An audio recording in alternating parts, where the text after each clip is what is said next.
Hello, everybody. Welcome, welcome. We are in a different spot, so the lighting is off, but that is okay. Looks like everybody can hear me, so welcome. We will see who joins today. There's something very important I want to talk about because, as most of you are aware by now, there is high frequencies coming through the sun, right? Lots of solar flares.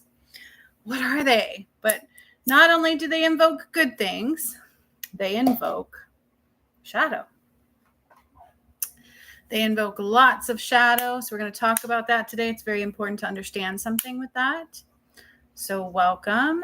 For those who don't know me, my name is Master Juniper Bloom Mystique.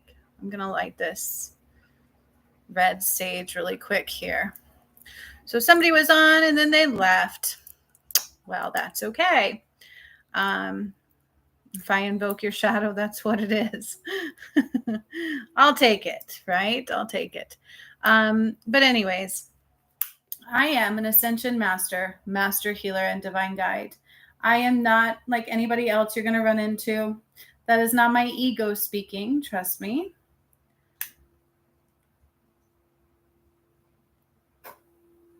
That is what it is. Since 2019, I had a Kundalini awakening. It took over. I didn't attempt to have it. I just went within and had it, basically. Since then, I've been doing things to the earth, okay? I don't just heal people. I change the earth.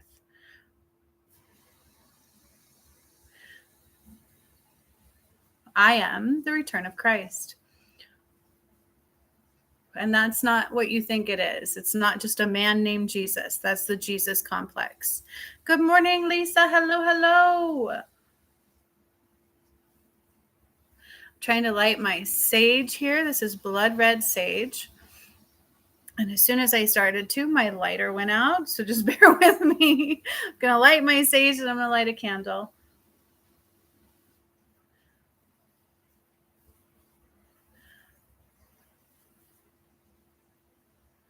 Nice little protection. Yeah. I have a few different kinds of sage that I use, but I also really love Palo Santo. I feel like it just depends on what the energies are telling me, right?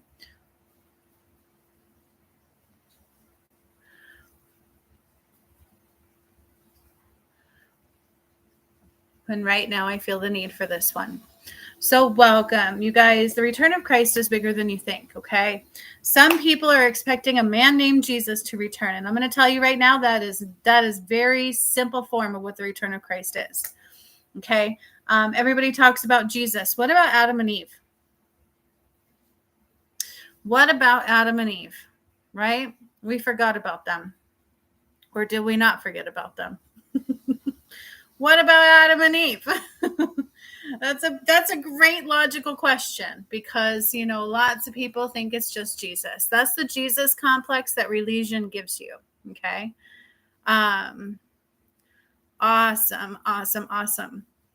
So, you know, we have this complex from religion. We have this complex from the matrix. We have this complex from ego.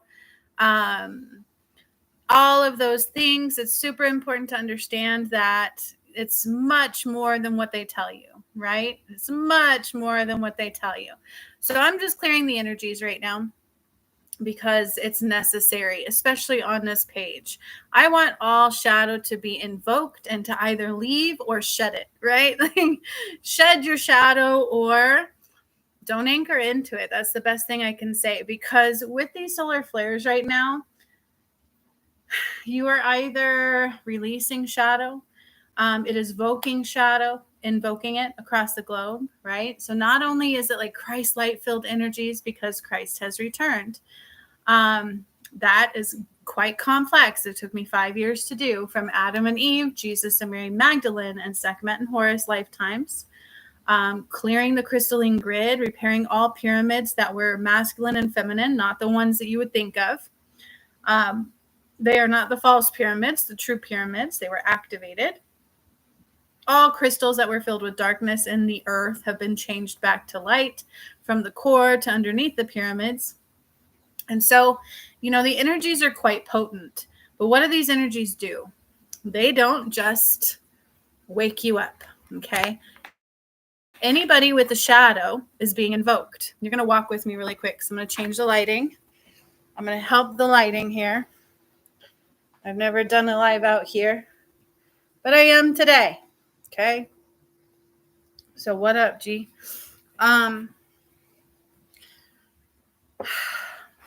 So I need you guys to understand something is you don't want to play with the shadow. Okay. It's something to take very seriously right now.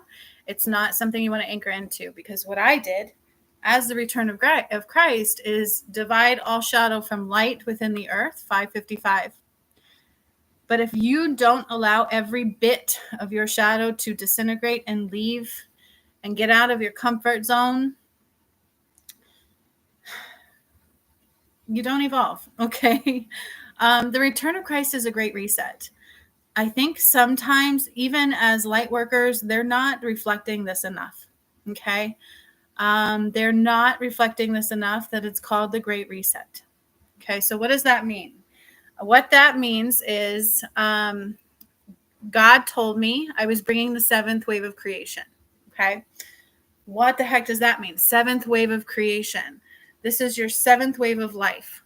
So it's a great reset to what life was. It's much more complex than just a man coming out of the sky. That's not even logical. It is, in fact, a great reset. Okay? It is time to start over. It is time to start over back to the beginning of time, when Adam and Eve was born. And that, my friends, is the true return of Christ. Okay? The true return of Christ. So I'm going to call on the Creator and the angels and put up some protections right now. Major protections, especially in the spiritual realm, especially on this page, my Facebook page, everything, because there's just a lot of negativity. A lot. It's the shadow. Okay? But it's being invoked for a reason.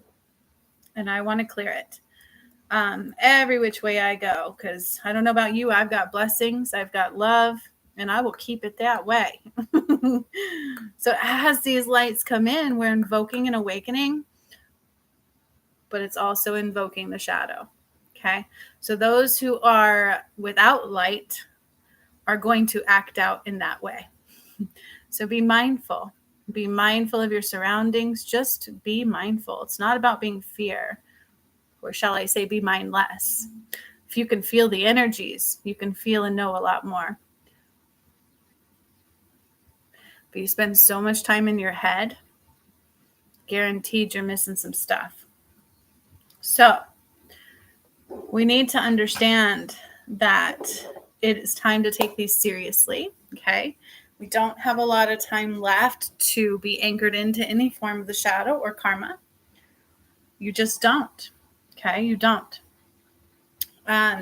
Where there is shadow and karma, you won't be able to rise. This needs to be taken seriously, because as the Great Reset, some will go, some will stay, and some will never know life this way. That is the return of Christ. That's what they call Judgment Day, but it's not judgment at all. God doesn't judge, okay? It's you reap what you sow. So if you're not willing to purify your heart back to God, back to the purity of what you are at the beginning of time, those who do that stay. Okay, those who come back to the wholeness of you get to stay. No, it's not the end of days for everybody, right? That's what some people think, because that's fear-based. That's biblical. That's the religious aspect. No, but we have to be reborn. We have to either be reborn here or somewhere else. It's you start all over somewhere else. And then there's another group where some will never know life this way, right? Those are the ones who are not pure of heart, not of light, anchor into the darkness, or were never of light at all, okay? Some people will rise to a certain degree and choose not to stay because they're not ready to grow all the way. But they still have to go start over. That's what people are not getting, because it's a great reset. And I think we need to actually reflect that more than we do. because it might actually light that fire in you, right? That passion to allow yourself out of your comfort zone enough, because it is uncomfortable. We become in the matrix accustomed to this comfortable space where we go to work, these 9-to-5 jobs, and we know there's a paycheck coming at the end of the week or 2 weeks. Like, what the hell is that, by the way? They control you in every which way, but you become in this comfortable state, right? I know I've got this. I know I'd go to work. I know, and it's this comfortable routine, and that is not the new earth. It's not. The new earth is about heart-centered creations. Does that mean that you still don't have to do anything and you just sit on your ass? No. Abundance can only happen through you, not to you. Okay? Everything happens through you and not to you. All right? This is something that we in the matrix, that's not the case. Okay? So there's so much deprogramming that we have to do. But if you're not reborn here, you're going to be reborn somewhere else. And that means you let go of every bit of the matrix. Okay. Every bit of the shackles that bind you, every bit of everything that's outside of God. And as these Christ lights come in, they're going to invoke that darkness even more.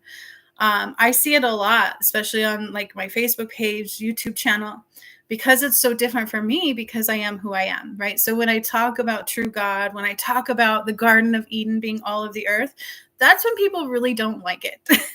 They really don't like it. They'll dislike things. It's their shadow. Okay. So that's my point, is like when these Christ lights come in, because I did things to the sun and the moon, and I returned full power of the sun. And ever since I did all of that, now you're seeing the repercussions of what the return of Christ is. And so it doesn't just invoke an awakening, it invokes the shadow, and the shadow fights back. Okay. El Diablo is being removed from this earth, and you will either be removed with it, or you will go through what I would call the warrior stance, right? The battle, the spiritual warfare. And you will do the work to stay. You will do the work to choose unconditional love, to realize that everything's a reflection of you, and it's an opportunity for you to heal and grow as a soul. Okay? And this is why a lot of people won't choose to stay.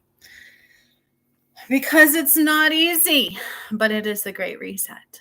It's not just the return of Christ, my friends. It is absolutely, unequivocally the great reset. Okay? So I want you guys to understand that, everything on this planet has a shadow of some form, either collective or an individual. These energies are invoking things within you. They're trying to make you see new things, to feel new things, to hear new things, to be present in this moment in time, because that is the only thing we have, is now here and nowhere at the same time. But as they're doing that, the shadow will unequivocally fight back. If you haven't noticed, there's a lot more violence in the earth repeatedly than usual, right? Like, I don't pay attention to that stuff, but I know it's there. I know it's happening. I warned about that when I was activating pyramids. I even told you when I was activating the pyramids, if you watch those videos and actually watch them, which very few people have, because they're just not awake enough to see the truth yet. But if you actually watch those, I tell you in those that now that we're a beacon for alien activity. Okay. We're also a beacon for the shadow to attack. Okay. Because it doesn't like what I'm doing. It doesn't want you to be free. It doesn't want you to be in your power. That's what the Matrix did. It took all of your power and divided it. It made you small and put you in a comfort zone and made you afraid to get out of it. And that's why they got a lot of people with the V's, right? Like, if you don't take this, you won't be able to work. And the smart ones were like, F you. Then do what you're going to do, because I'll be all right. Right? And generally, the ones who didn't take it are all right. And the ones who fell prey are not doing so good right now. Okay? So a lot of things you need to understand are, like, The Wizard of Oz is one of the movies that Spirit tells me is a great great depiction. So they killed the White Witch, right? And then there was like, don't pay no mind to the man behind the curtain. So there's like this voice behind this curtain, the veil, trying to convince you of a reality that's not real. Okay. And that is what's going to anchor you into a false reality, and you won't be able to make it. Okay.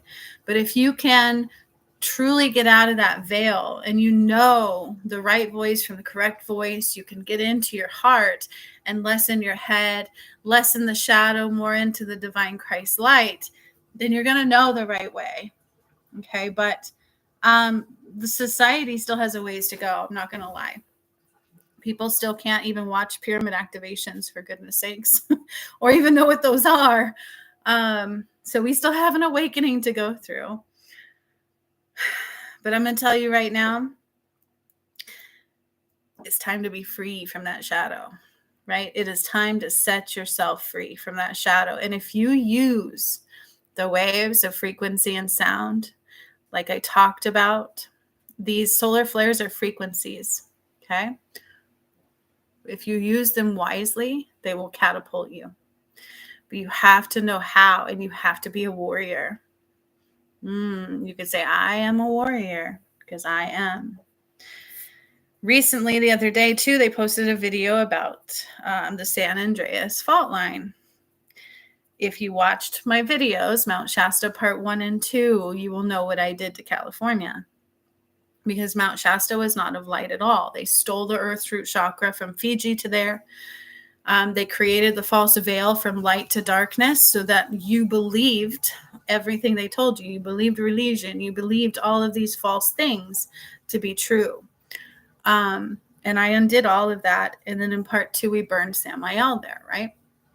And in part 2, Mount Shasta was dead. I cut off all life support to California. I talked about what that meant and why, and then it cracked down the whole entire fault line, and all of California went poof into the water, and all this water comes up over San Francisco. Well, they put out a warning the other day. I don't know if you guys have seen this. It's on YouTube. It's on the news channel. You can find it. About how it's imminent now. Like they know they're trying to preemptive strike the danger. Which they're not going to be able to. You can't stop the work of Christ. And it's not just a man named Jesus coming out of the sky, right? We forgot about Adam and Eve. And what about Sekhmet and Horus? There's so much false information. They don't know what the return of Christ is. But everything I did is being scientifically proven, if you watch the videos, right? You can feel it spiritually as well. So a lot of people can tune into it, at least bits and pieces of it. They know it's there, but they're still so confused, though, some of them, because of the religious aspect and stuff. So there's that Jesus complex, right? And that's that masculine stuff. Hello, Gigi. Lisa and Gigi are here. Hello. So I'm going to tell you guys, right now in the spiritual community, the shadow is attacking. Okay. Not me, because I am not anchored into that. I'm anchored into God. I'm anchored into my heart space. I'm in balance from the heart center. And if you're not, you're playing games with the shadow. Okay. It's for the real. Like I have literally just seen it reflecting, but it's not like we all mean it to, right? It's just what's rising. And that's kind of why I'm glad that I got the download of Reiki, because now I'm ascending Reiki. I talked about that on Facebook the other day. So I'm taking things through the layers even more, which is really good. So I'm going to be doing that more and more. We got to understand that we are layered. Okay. So Reiki is a surface layer. In order to truly heal, you got to really deep dive in there and pull out some specifics. But then the newer version of Reiki, I would say the ascended version, would be more proper for also helping you to remove the layers. Okay. And then our actions must reflect that as well. All right. People become so anchored into things like religion, but not so much into true love. Right. So we need to up that game. And that's what I'm going to say right now is if you use these sun activations properly, it'll help you do that. Okay. This is the great reset, you guys. We cannot be like, well, I can just choose this and stay in my comfort zone here. No, no, no, you can't. You cannot. We have to be reborn into what once was, but then also newness of what is. Because remember, I didn't just raise Atlantis, I ascended it. Okay. And these are hard concepts to understand because it's beyond our mental capacity. And the shadow will try to convince you all kinds of things. I see lots of people doing it. Well, I want to heal this much, but then I want to stop there because I'm forced out of my comfort zone. And remember, we have to expand our comfort zones. You create new ones. Okay. And that's a difficult place to be. For some, only for those really who think about it. For some of us, we don't think about it. We only think about what's here and right now. And then making sure that our energy feels good and doing what it takes to do that. Like creating a new comfort zone, right? So we need to be considerate of that right now. We truly do. If you are anchored into expectations, to judgment, to fear, to ego in any way, it's going to stop you. So each day, take it deeper. That's what you should do. Each day, take it deeper. Each day, expand further. Each day, take it deeper. Each day, use the opportunity to be out of your mind, not like crazy out of our mind, right? But less in our head, mind less.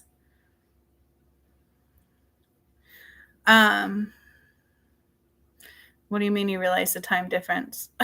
Like, where did that come from? We gotta take it seriously because this is a great reset, you guys, and shit's getting real. Okay, things are heating up. Things are getting real. You have to be the warrior, right? The warrior of light. Oh, morning versus afternoon, right? Sorry. Yes, time differences. Yeah, Gigi must be in afternoon time. I'm in morning time still. Yep. Yeah. Yeah, I know. I go on my live and then Lisa will be like, oh, it's this time now. I'm like, cool.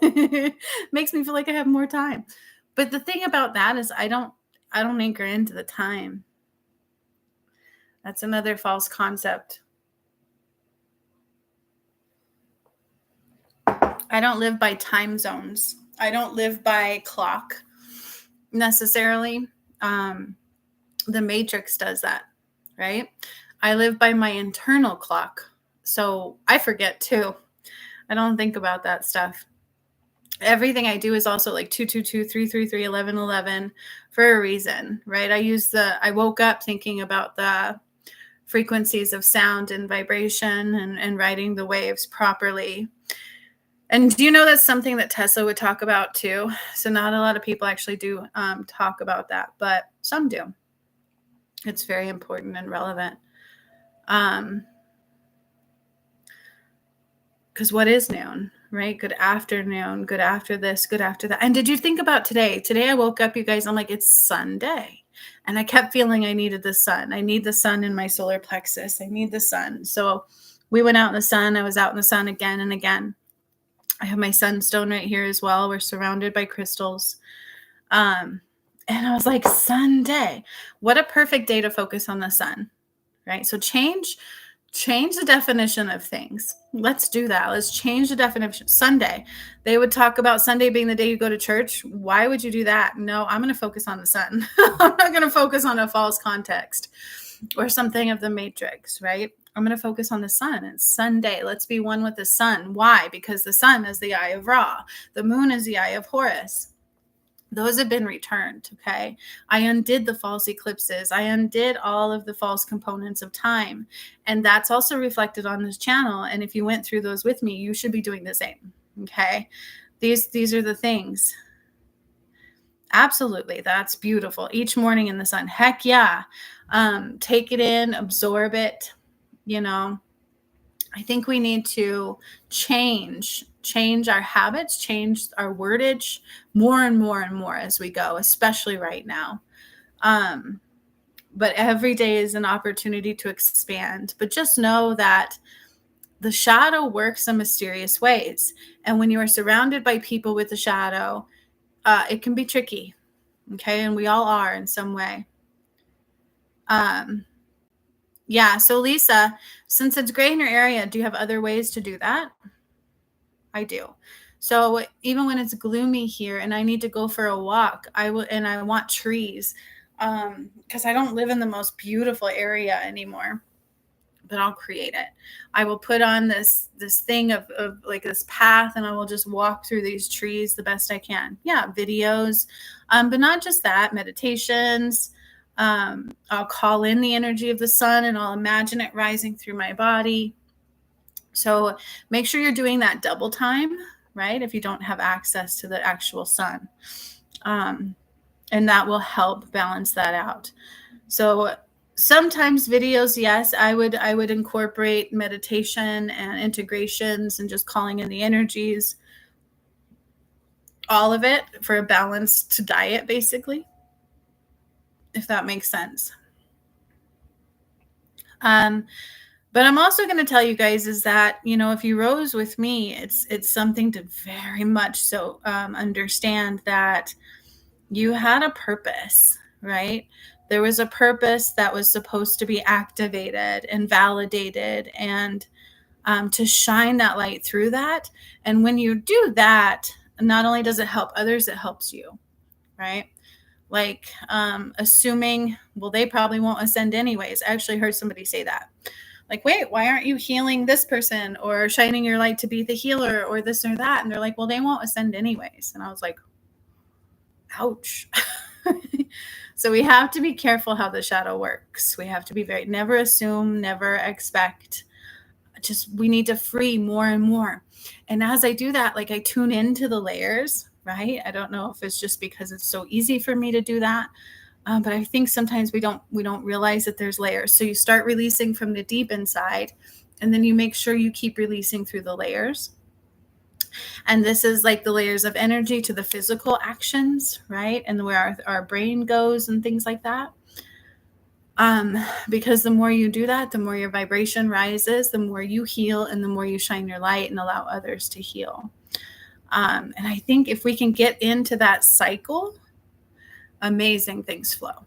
Okay, so you remember when I dried the Nile and everything, and they told you that, well, in many things that I do, they tell you when you're heart-centered and in balance from that, that's where the new earth abundance comes from.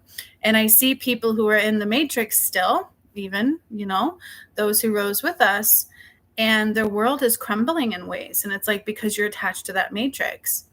So where you're not attached to the matrix, we aren't crumbling, right? We're rising. And where people are attached to the matrix, it's difficult. It's challenging. Things are falling apart. But where you're more heart-centered, your vibration is high, and you're in the here and the now, solutions are like boom, right? You see things clearer. You're a creator. And so that's why when I talked about those that rose with me are removed separately from the fall of the matrix. But you can anchor yourself back into that, right? So we need to understand how it works more and more and more. It creates an illusion. It creates a false veil. When you are power, you are a creator. And so when we have that in our context more, it helps more, because then we realize I'm in control. Nothing happens to me, only through me. Take that deeper and deeper and deeper, because it's the Great Reset, right? And I feel like we need to talk about that more and more and more and more, because it's not just an ascension. It's not just a man coming out of the sky named Jesus. It's the totality of the return of Christ. It's all of it. It's Adam, and it's back to the beginning of time. It's the Great Reset. It's the seventh wave of creation. So I am changing mankind. Okay? And if we don't rise to the occasion, we just don't rise. It's not about punishment, because nothing happens to you, only through you. It's about choices hidden in disguise. So the more that we choose to see expansive and unconditional love and owning our own power, we get into like this collective shadow victimhood consciousness, right? I call it the collective shadow because it's wide. It's like a collective anchoring. Because of that, we're connected in the head through the shadow. We're connected in the heart through God. This makes sense. And so there's at times that victimhood consciousness that rises, like, why is this happening to me? And we forget that, oh shit, I did something to create this. This is my doing. This is my reality. These are my choices. And I need to understand this and take this further and take this further and realize the world is a reflection of me, and take that further and take that further and heal and heal. And I can always go, oh, look what the DM did. Look what the DM did. We are one, he and I. Okay. So there has to be something I'm doing as well. Or I can take it deeper and release further in the layers, release further in the layers, and expand further out. Okay. So also, the more we are in the here and the now only, we don't think about tomorrow or yesterday, the more free we are. And that's that time constraint. Right? Oh, I got to be somewhere at noon. And it's hard to detach from that when we are still in the matrix reality as a collective soul, because I'm not. Nothing I do is matrix reality. I create my own schedule. I'm on my own time. I wake up when I want to wake up, but I also know that I need to be disciplined. So there has to be logic as well, right? I think some people take it to the extreme and go, oh, wow, I don't have to do nothing. Abundance should just come to me. No, you have to have the avenues open for it to come. And in the new earth, the only way it comes is through heart-centered creation balance. The new earth blueprint is heart-centered. It's God. It's Christ's return. Okay, so this is a great reset of mankind. It's pretty cool though. And in the earth, if you watch my pyramid activations, what I said was going to happen is happening. I had said they're going to unearth our truths, and they're doing that more and more and more. It's so cool to see that. Under some pyramid, I think Gaia or something, Gaza, whatever it is, they're finding stuff. Lots of discoveries. They're discovering that there was much more lifetime before the pyramids of Egypt, before that time frame.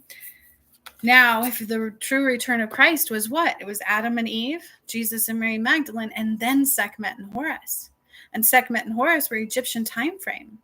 So I asked God, I'm like, is this the correct time frame? And he said, yes, that's how it all unfolded. Adam and Eve first, right? From there, Atlantis fell. Then you have the Jesus and Mary Magdalene timeline. And then after that, it was Sekhmet and Horus. So, right? So they don't know everything about time. They don't know everything about who existed when. It's all just guesstimates for some parts and made up shit for the rest.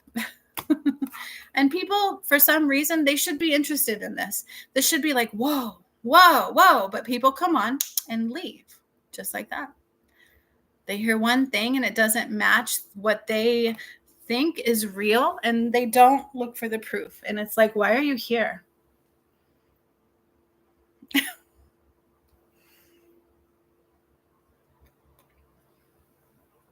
We have to understand that this is a great reset. You don't get another chance.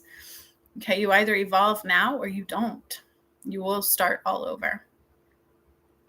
And I don't think the shadow allows that to be understood clearly. 3333. There's a lot of frequency synchronicities in this live. Okay. So as I was saying, there's a lot of negativity coming my way through the spiritual realm, especially with money and things. And when we call in abundance, we have a lot of times expectations to how it should come through. And that's matrix derived, especially. And God says, no, right? No.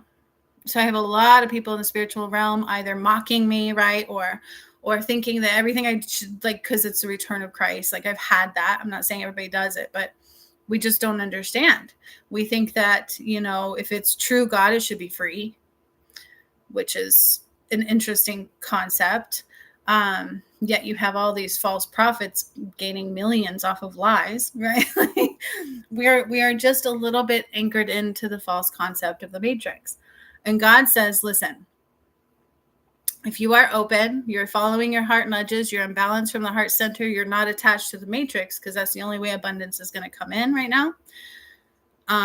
Do not have expectations, Because as long as you are following every nudge I give you every day, you may not realize that that single nudge or that single avenue you've been developing is the one that's going to save you here. And then it's going to shift over here. And then it's going to shift over here. And then it's going to shift over here. Right? Does that make sense? So abundance doesn't happen to you. It happens through you. We have to just be that open avenue. And we have to realize it's the great reset. Right? I feel like a lot of people are like, well, I don't have to do that. I don't have to take it any further. I don't want to come out of my comfort zone. I don't want to leave this job. I don't want to, churches ask you to tithe all the time because they don't even get taxed, right? They don't get taxed. They don't nothing. You provide their support. But they call it tithing. So what you give, you get back. But in the spiritual community, but let's be real here. In the spiritual community, is there people of the shadow? Yeah. And in religion, you have good people, but based in a false concept, right? And so in truth, we're just confused as a whole, right? It creates a lot of confusion of the whole we don't even know truly what manifesting is, because, you have all of these like laws and matrix settings for it. Right? And so let's face it, religion is a false concept, but within spirituality, there's a lot of false concepts as well. And there's a lot of people that like to use that as a manipulation tactic too. And so that's why people are like, I don't know what to believe. I don't know what's real. It makes it difficult, doesn't it? It makes it difficult to trust any one thing. And that's why God says, clear your heart and hear me, because I'm in here. I'm not in a building with a cross that's not of God at all. I'm in here. And if you can't hear here and you're stuck in here, you're going to be confused. Right? Because like when I had my awakening, God showed me things. I saw things that nobody else was seeing. And I'm like, what? Like one of the first things I saw was the Bible and the words popping off the pages. So I thought I saw things nobody else was seeing. I was getting all this information that nobody else was seeing. And it makes it difficult to know where to go when most of the world is a big freaking lie. Right? And I find it very, very interesting that when you actually have the truth right in front, it's hard to see it still. That's the false veil. The more you heal, the more you can see. And Lisa, because she came in a little later during the Return of Christ work, she did a few live pyramid activations with me, and then she took part of the path to righteousness. But even I saw her do the same thing. It was like she couldn't see. She didn't know who I was at first. She just kept being drawn to the work. The more she healed, she was like, the proof is overwhelming, first of all. If you actually do the work, if you actually work with me, if you actually watch the videos, yeah, she's like, correct. The proof in what I've done is overwhelming. You cannot deny it. God proved it left, right, down, center, up, middle, back. There's no way to deny it. It's true validations, okay? True truth, true proof. It's all there. And when I have people going, well, it's not really proof, that's because you're not doing the work. You're not watching the video. It's as simple as that. Watch the videos, let alone, you don't have to work with me. Lisa says it's ridiculously expansive. So when she started working with me, she got a healing from me off of Facebook. I didn't know her from Tom, Dick, or Harry. I didn't ask her questions. This is how I do things. And I knew things that there's no way I could have known. Okay. And then it was also medically proven. So from there, that's when she started doing the other stuff, and she kept going, and she never let her shadow stop her. And then eventually she started seeing who I was. That's why the path to righteousness is only for the purest of hearts. Because if you go on the true path to righteousness to Christ and you throw judgment towards me, or you anchor into that judgment, there's no turning back. You have to keep going. It's for those who have more of a pure heart. God says it's not for everybody, because not everybody has a pure heart, or more pure heart, or more love based. Is this making sense? Not everybody can see past certain layers of the matrix enough to make it all the way. So it's a very beautiful thing to actually witness. And Lisa's like, yep, 100%. Okay. So you don't know until you know. And I talk about this a lot. And I've watched people even come through my work and get stunted on a veil, especially from the matrix. Well, I can go this far. I want to make it this far, but then I don't want to go any further. And we don't have a choice, right? Because it's the Great Reset. Every other lifetime you've had, which is multiple. I have not had multiple. I've only had maybe, 8 total or something like that. And most people have had hundreds upon hundreds. Okay, these are karmic playouts. That's the hardest part to understanding what the Great Reset is because in every other lifetime, you'd get to bypass karma. You would get to do things because you'd come back in another lifetime and do it again. Where this one, you can't do that. You can't anchor into a false reality comfort zone. If you don't develop the new Earth's blueprint comfort zone, then you don't stay in the new Earth. Okay. Nothing happens to you, only through you, because God is free will. Lisa says, I was totally drawn to you and I didn't know why. Even when I didn't understand, I stayed around until things became more clear. Even when you sparked my shadow, I looked deep within and healed and grew. Exactly. And that's why not everybody can take the path. You're already on the path. You're either in the karmic playout or your heart is more pure and you choose to be that warrior. Okay. You guys, I even saw people who were supposed to rise with me fall prey to the shadow and didn't make it. Okay. So when I tell you it's the Great Reset, like we got to really, truly give ourselves credit to let go, to grow, to stop assuming. But it's hard to see truth when we're so anchored into a shadow or we don't even know what is truth because there's darkness on both sides. There is darkness in the spiritual community. Absolutely 1000%. Okay. And then the Bible tells you don't do tarot. It's dark and Sunshine. I do readings. Okay. I see things differently. It is in the heart of the beholder. But this is where it gets so confusing. Yes, there is. And there is people who mock God. And even on the spiritual side, there's people who manipulate the shit out of people for money. They don't care. I know a few of them that have large followings. They claim their paintings are healing. They claim all of these things. And then you have somebody who's really, really real and people can't see it. Some won't even use God's name. No, they don't. It's creator of all that is, or the universe. Actually, Phil Good was one of them that's anchored into a shadow a little bit. And I can see it really affecting him at this time. He's really suffering through the virus matrix. But he says, he talks about that, how he's not into God. He's more into the universe because that's all inclusive. And I'm like, that's backwards. God is all inclusive. God is the universe. The universe is God. The universe doesn't exist without God. Okay.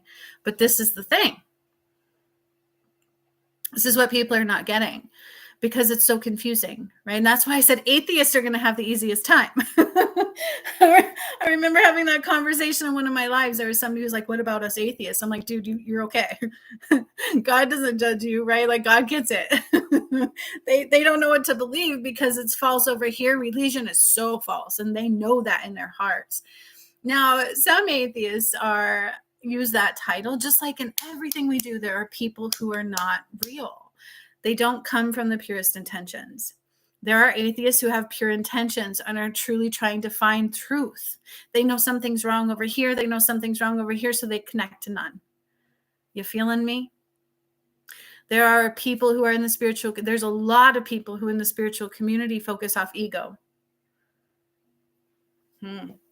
They want to focus on titles. They want to be better than the next one. They want to, like, I better do like this, or why can't I do like this? It's like this ego-based conundrum.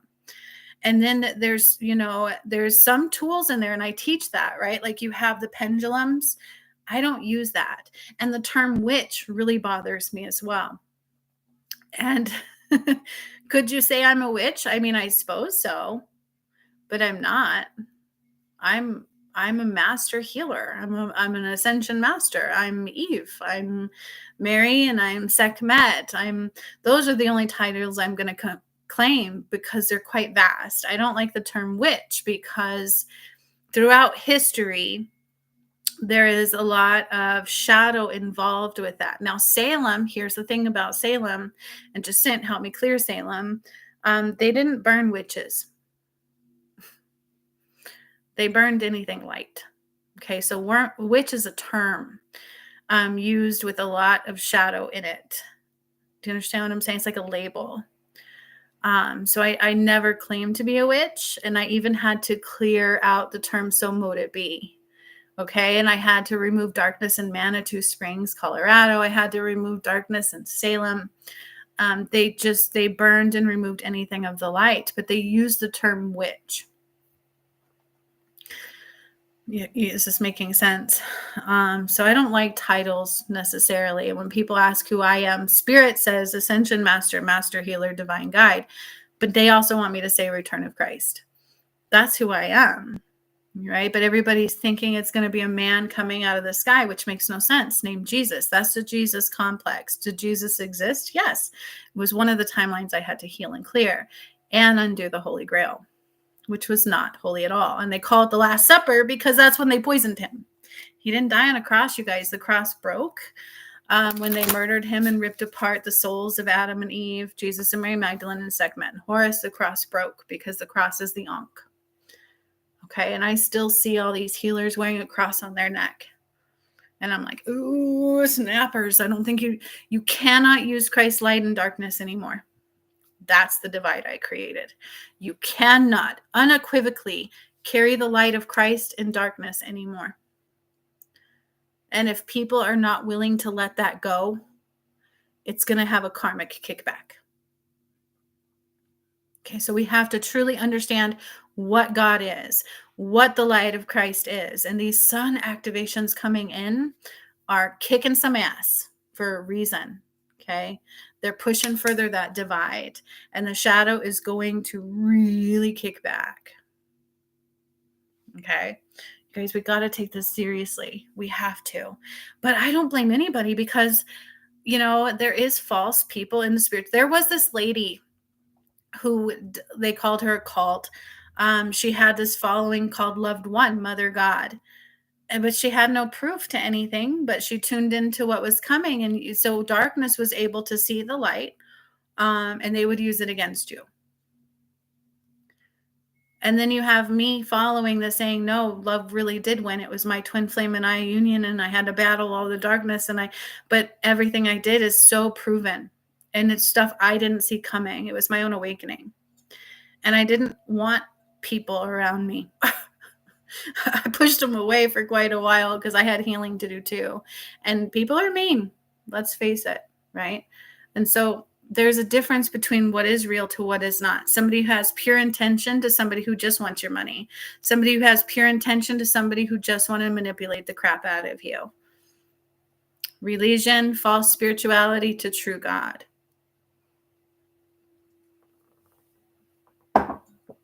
Okay. In my heart of hearts, I just want everybody free. I love everybody. I remember when I was doing this, God asked me what I wanted.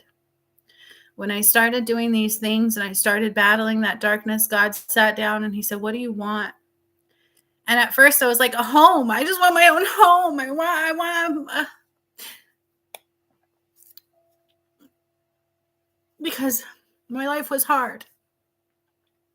And I was abused really badly. And I've had a lot taken away from me. And at first I was like, I want a home, and I want to be loved, and I want to be married. And I just want to be loved and my own home. And then 2 days later, I was like, what? That's selfish. And I said, I want everybody to ascend. That's my heart. Okay. But how can you tell a pure heart when you have so many false prophets and so many people in the spiritual community who are filled with shadow, can't see the truth? You guys, I know so many people who are like, oh, here's some DNA activations for you, and nothing happened to you. Anybody can claim anything. I know people in a spiritual community who were undoing karmic contracts, and you can't do that. You have to bring them to the surface and heal them. You can only undo them in which they were created, in the opposite way in which they were created, through your karmic choices, right? So choices hidden in disguise. Making sense?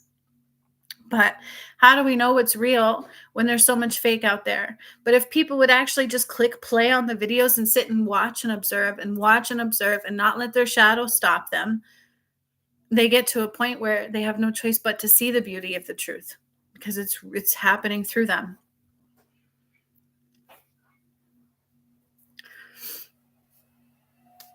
This is why you can no longer do darkness through the light of Christ. Okay, that's what I did. I cut off all shadow from the earth. I replaced all Christ back into the earth, and any shadow cannot anchor into it. You cannot.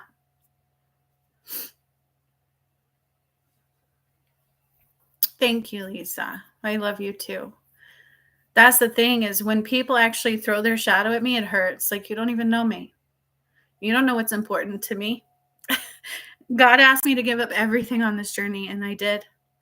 I went homeless because then I ended up moving next to my twin flame, and I didn't realize that at the time. I just surrendered to God. So I let things fall apart. I gave up everything I had. Didn't matter. Where you have a lot of people in the spiritual community just pushing and pushing for that mansion, or, like those influencers and things like that. And all they want is your money and numbers. And none of that mattered to me. It was actually painful to do what I did. I still don't know how I survived to this day. And that was one of the things God showed me when I first woke up, is it's life or death. It's real. Like the last time we tried this, we didn't make it. And they told me that. And it wasn't about fear, because it didn't spark fear in me. It just let me know what was real. Thank you, Lisa. No, they're not, actually. I came through this one group. I didn't come through them, but I feel like I was put there for a reason, because everything I do involves judgment, right? But it's not judgment. It's like heart measurements. So God observes through me because of who I am. And I didn't realize this at first. So I went through this academy. This lady, she has a big following and had this academy, and what I was doing was different. So it didn't even align to what she was doing. And I remember God saying, be careful how you treat people in the flesh, because you never know who they are in spiritual form. And I didn't know who I was yet. She was very mean to me. And through that, the way she taught healings hurt me. Like it was like, she would teach them to have a timer. So have a timer by your side, and make sure when it goes off at 30, you stop that healing session and you tell them to come back another time. And I was like, wait, what? Do you realize if I close my eyes and I tell Spirit, just give me what I need to give me within the time allotted, they'll do that? And I will close my eyes the whole entire time. And when I open my eyes, it's usually right on time. And if it goes a little over, then so be it. Good. We got more healing in. And sometimes the soul won't allow me to go that far, and it'll cut us off. And so it's so surface. It was so fake. Do you see what I'm saying? And then I realized within her thing, there was a lot of people in the dark. And they would try to hurt me the whole way. And I didn't get it at first. I was taking it personally, and I was like, why am I doing this? And God said, just be yourself. Allow yourself to be yourself. Accept every bit of who you are. Change the world and watch it change. So I did. So much judgment came my way. So much. If you see the difference between light and darkness, yeah, it's very real. Okay, so how do people trust when there's lies on both sides? Religion is false. I can talk about that all day. Let's talk about the false in the spiritual realm. Let's talk about that. People don't talk about it enough. They claim because, I'm a healer, I'm a Reiki healer, I'm this and I'm that, you should just trust me. No, I shouldn't. No. Anybody can claim a title. I have watched people say they're healing people. They have like this blueprint. They work with the same beings every time. You can tell they're not channeling. It's all very much so like by a book script, and nothing happens. I see all these other people go, hey, I'm giving you DNA activations, and they'll do these things, and nothing's happening. There was not a single activation. And then behind their scenes, what they do is they read books, they manipulate, they use words, not energy, not truth, not reality, not healing. Okay. So there is a vast array in the spiritual community that's false. You must, thank you, Lisa. So if you're in your head, it's so hard to see the difference, because that's the shadow. We connect through the shadow in the head, but we connect to God in our heart. And everybody has healing to do in the heart before they can see clearly. Okay. Oh, I love that, Lisa. See, everybody who does find me, there's a reason. But I also invoke your shadow. That's a true master healer. Of course I do. But they don't see that that's just a reflection for them to heal. Instead, they just anchor into judgments that are false, because you can only see what's in you to see, right? And as a master healer, true master healer, I'm going to invoke your shadow. It's what I do. I'm supposed to. When I would be like, thank gosh, right? Let's so naturally just draw that shit out. Let's get rid of it, because God is unconditional love. He's not judgment. He's not ego. He's not fear. Okay. He's unconditional love. So even the church tells you what? Judgment. Yeah. Mm-hmm. But in the spiritual community, dude, you want to know how much people are like so ego driven in the spiritual community? It's confusing as all get out. How can people trust? That's a really good logical question. Exactly. We can't see, we feel it. We got to feel. The more you feel, and this is what I talked about in one of my last videos, isn't it? We have to feel. This is the mental health crisis that I talk about, right? We can't see, we can't analyze, we have to feel. If you can't feel enough, you cannot heal enough. You cannot see the truth. Really good full circle moment there, my friend. I love it. Right?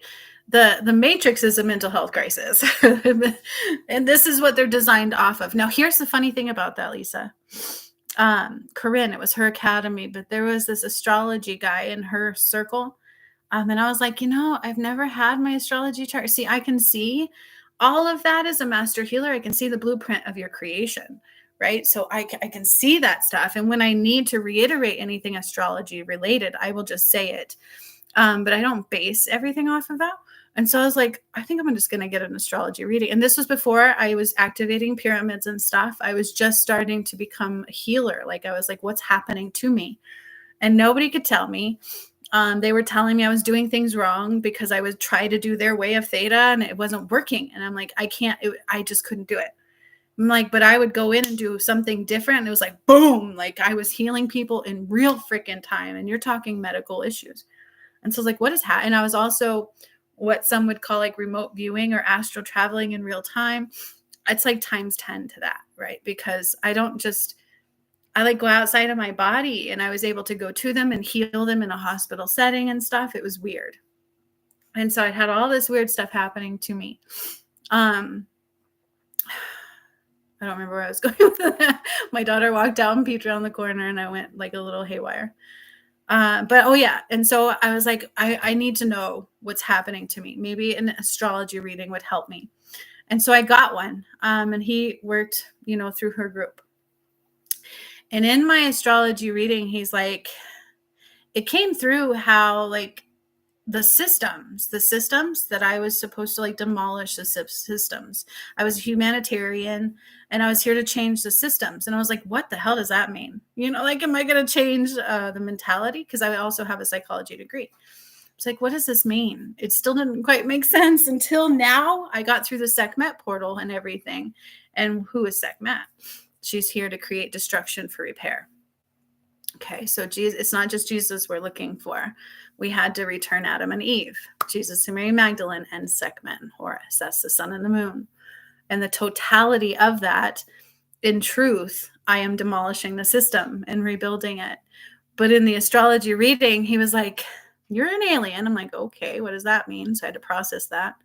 Pleiadian. I'm like, what? But he's like, you're not ready to hear who you are. And I'm like, what?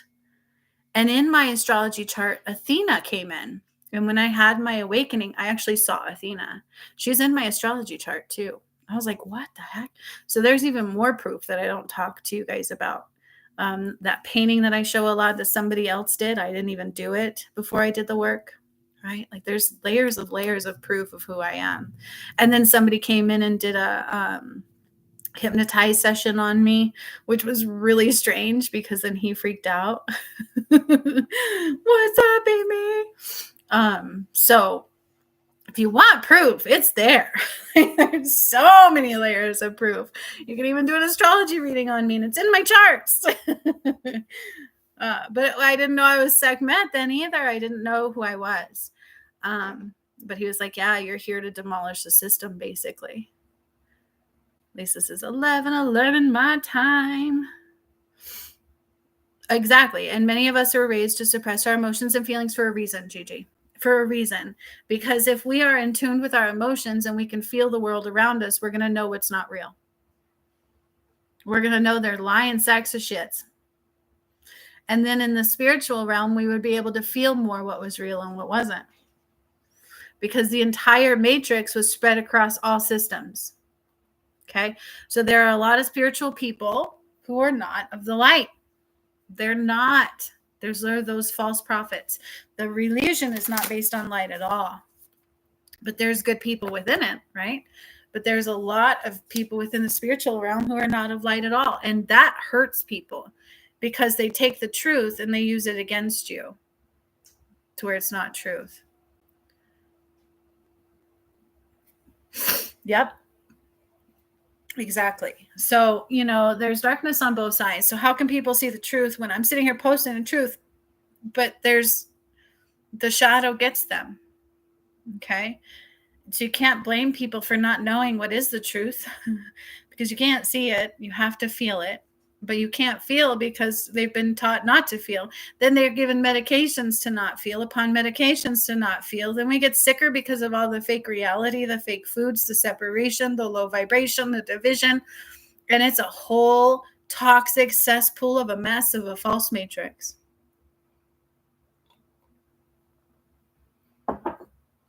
Now, Amy, the more you rose out of the matrix, the more they would all see that too.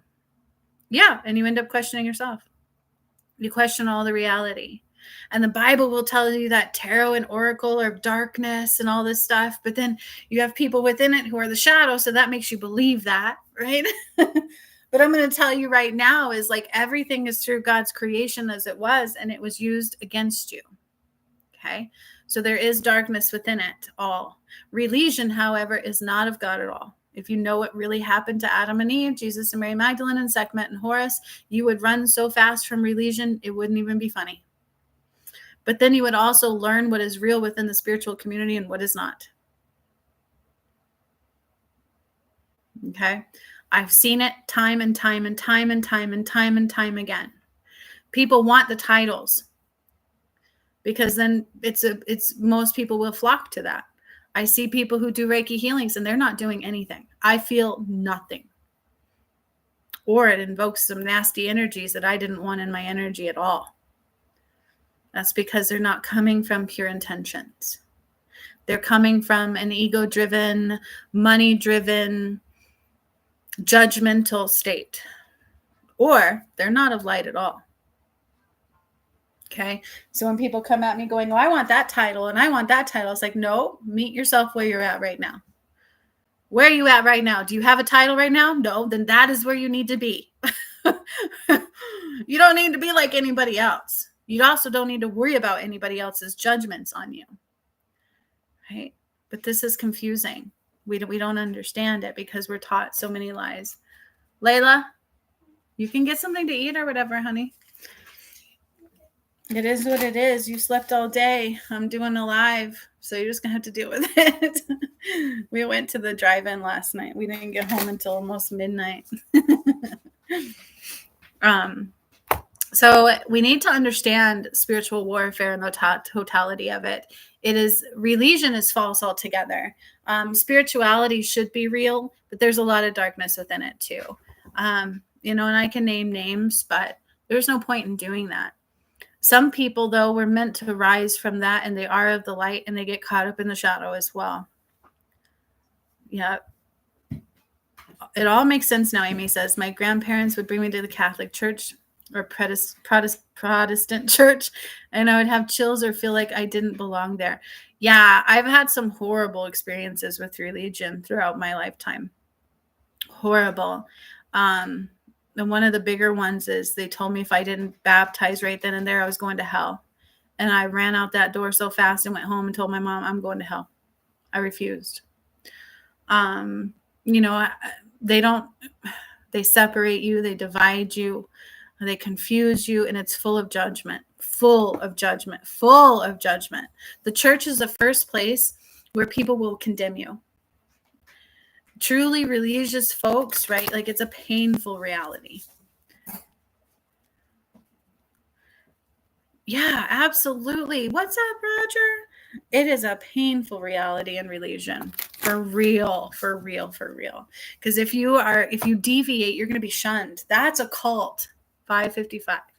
If you deviate in any way from their expectations or what they deem to be appropriate, you are shunned, you are chastised, you are removed. And yet we will mock certain things, right, for that.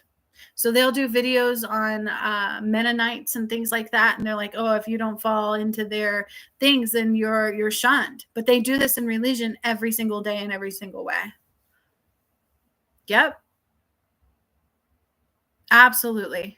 So I think Roger came on and hightailed it out. I don't know. The number went from 4 back down to 3.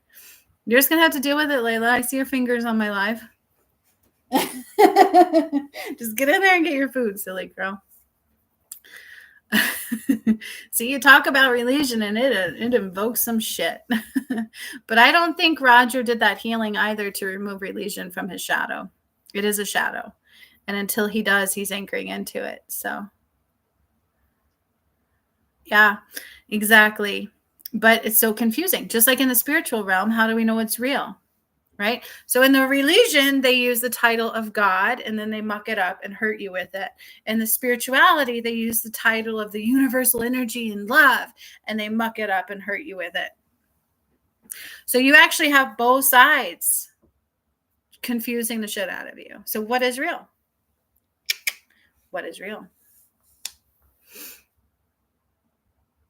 Oh yeah, I was what do they call the white sheep in the family? Oh, good Lord Almighty. Here's the thing, Amy. When I grew up, there was spirituality in my family. So my grandmother was like a tarot reader, and she did different sessions. And then my mother messed that up for me because she would yeah. But how can you allow the heart to guide us when it's full of the shadow? You have to heal, right? You have to heal and heal and heal until you see, until you feel. But people don't know how to heal either all the way. So it's a cesspool of confusion and muck. But in my upbringing, I didn't agree with religion. Boy, Roger came and hightailed it out so fast. But then I also shunned spirituality, and I am who I am. But I didn't wake up until I was 30-something years old. Okay. I detached from it. I detached from the earth until I had my sudden awakening. And then I got to see the truth. And then I got to heal in me what was not right. Okay. Because in my family, where there was religion or spiritual, there was not religion in my family, but there was spirituality. There was also druggies. And I grew up that way, and I don't judge anybody. I understand it, right? I get it. I've dealt with it my whole life, and I love these people deeply, but it hurts you really badly. If you grow up in a home like that, it's extremely painful. Okay. You talk about every parental issue you can think of. My parents were heroin addicts. Okay. By the time I was born, they were off that, but they went into something else. Right. And they had divorced when I was 4, but my mom still stayed in that mentality. And my dad kept trying to get out of it, but he would drink, he would still do other things. So they never fully healed. And it was very, very painful. And so anytime my mom would bring spirituality into that, I shunned it. I'm like, no, that can't be. It just can't be. Spirituality shouldn't hurt people. And I didn't, it didn't feel good. You know what I'm saying? And so this is what the shadow has done. The shadow has brought damage into the truth in every which way possible. You guys, Roger came on and realized I was talking about religion and left. Now, the last time Roger was here, he asked me about this shadow energy that was actually attacking him. And that's what it was. And I was like, I told him there was healings on here he needed to do. Roger, you need to do it, my dude, because you're anchoring into that shadow. You guys, if we're not willing to rise, yeah, thank you. Roger's still here. I love it. That's right, Roger. Do the video. Roger, tell me, did you do the healing on religion? It's free and it's on this channel. Will you please do that for me? Can somebody post the link to that for Roger? I need him to do it because the shadow's attacking you, my love. Do it. And I'm getting chills as I said that. And I know I'm sparking your shadow with this religion. Please remove it from you. God could still be with you. Understand this. It's very recent. I'll find it. Let me find it. I'm going to do it right now. Oh. You ready? Can you please do it, Roger? It's free. It's free. And your shadow's going to try to stop you. Okay? Let's be real. I have seen you on with me for years. You have followed me the entire time. Uh-oh. And that's what I do. There's nothing wrong with that. But let's get you past it. Because it said there was 4 and then there was 3. I don't want to trust the numbers. Thank you for commenting. I'm going to give you that video. It was recent. It was part of my 13 days of free healings on Facebook that I tried to tell you about. And I know you didn't go there to get them. And I'm going to try one more time to give it to you. Okay? It is free. Please do not let the shadow stop you. This is urgent. Religion is a shadow. And there's shadow in the spiritual community, you guys. I've been saying that too. This is why it's hard to know what's real. There absolutely is. It's all in the heart of the beholder. Uh-oh. Lisa says I'm cutting out. Is that the same for everybody? I'm now using my Wi-Fi because I'm on my laptop in my living room.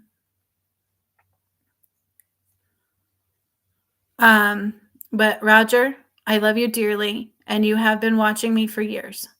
And you come on, and you'll get messages, and I'll spark your shadow, and then I watch you fall away for a little while. And with religion, I know every time I bring it up, I spark your shadow. And I know the last time you asked me some questions about what was happening to you. And I feel like it's just time for you to heal it, my friend. Good. All is good now. So I did the 13 days free on Facebook, and that was part of one of the healings, okay? It will actually remove that shadow for you. It will help you remove the religion shadow. So somebody that rose with me was actually supposed to do that. It was their purpose to clear that. But it was given back to me. So I did it. So please do it. Yes, but Roger, I'm going to put money on it. I will put money on it that the shadow will try to stop you. Because that's what I do. I invoke, it's true healing what I do. So when you have a true healer, they're going to invoke your shadow. They should. That way you can heal it. And that's why the path to righteousness is truly, truly not something to mess with. Because you just stand strong against it. Okay? Make the time. Do not let your shadow stop you. Okay? And I guarantee you those things that were happening won't happen to you anymore.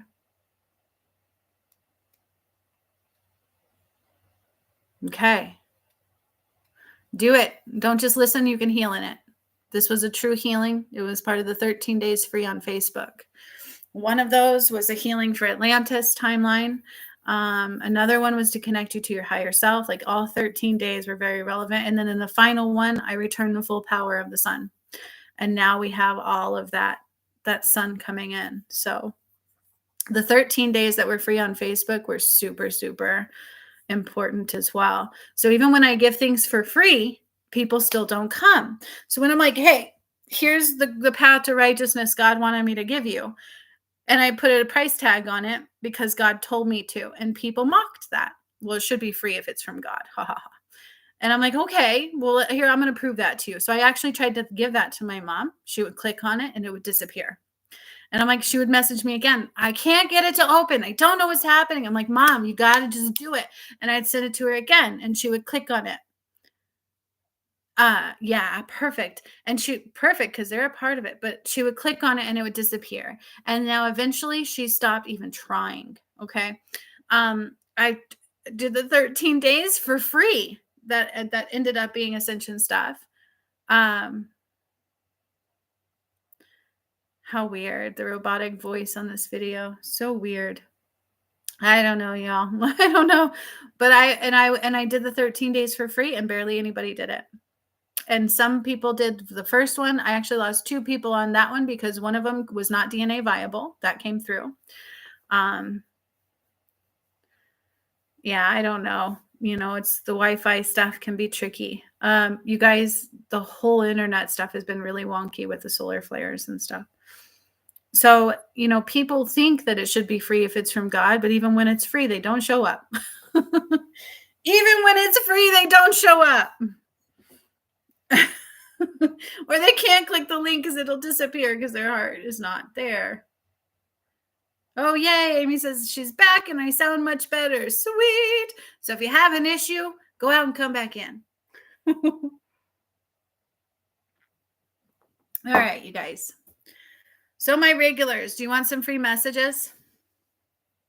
I'm going to pull one for the collective. And then if you would like some free messages, I can give you one. Yes. So Lisa, that's right. Money, but also money was corrupted. So money was controlled big time by the matrix, and it's something that I actually put through the karmic portal. And even in the spiritual reality, the spiritual realm, a lot of people do it just for the money. So that's not heart-centered, right? They do it just for the money. That's not heart-centered. And so it's really confusing when you have true people who just really want to help you, not hurt you, help you, provide. But even God would tell me, charge. So when I first started, I was doing everything for free because it's a gift, right? And God said, nope, you can't do that anymore because it has to be an equal exchange. So some people don't look at money that way. They don't look at money as energy and as an exchange tool. It matters to them more than love. And those are the ones who will mock the fact that, the path to righteousness has a price tag on it when they don't realize that it's not about the money to me. It's just not everybody can do it. So if you actually message me, I had one person message me and want it. And I'm like, okay, because they're like, I can't afford it. And I kept saying, what can you afford? But they would not answer that. And she just kept getting angry at me. And I was like, what can you afford? I can't sit here and tell you. I gave her like 3-4 different options. And then I asked her, what can you afford? And she would never answer that. She ended up biting my head off and disappearing again. But this was also the same MO of that person. So you feel me? It's not about money. Money is a tool. And they think that the only way they're going to get it is in the matrix. And if money is your focus, that is not heart-centered. Okay. The new earth, you can't focus on money. So even when God said, hey, you're not meant to do this. I had to give up my career that I spent 5 years going to school for, actually 7. I had some degrees. And God was like, no. I was like, I thought that was my heart center. And they're like, that was the matrix heart center. And I'm like, oh, okay. Turns out I was a healer and I make all these things. And I'll do free too, but even the free people won't show up to. You see what I'm saying? But it's like when I would do everything for free at first, and God said, no, it has to be an equal exchange. So if there's not some form of exchange, it doesn't fully become received. Right, Amy. But that's, yes. But also I will tell you right now, you're anchored into the matrix still. You're so afraid to leave a comfort zone of the matrix. And that's what they do with money. And that's what got people with the V big time. And that's how you know it's not of God, because they manipulated your free will. Well, if you don't do it, you're going to lose your job. That was a big one. Within every agency, if you don't do this, you can't come to work. And so people were totally afraid. It's my livelihood. I have to do it so that I can work. I have to do it. Where there was a group of people that were like, fine, and they would let everything go. And for a moment they struggled, and now they're the ones rising, and the ones that fell prey to that are really suffering. And now it turned. Did you guys notice that? For a while, we were the ones being shunned and treated badly because we were like, don't take it. Don't take it. But they were like, the whole matrix, like, you won't be able to go to fly. You won't be able to work. We're going to take away your whole livelihood. And that's how you know it's against true God, because it goes against free will, because nothing can happen to you, only through you. So they will create fear. And so money, if money is more important to you than love, you will fall, because that's got a big karmic kickback.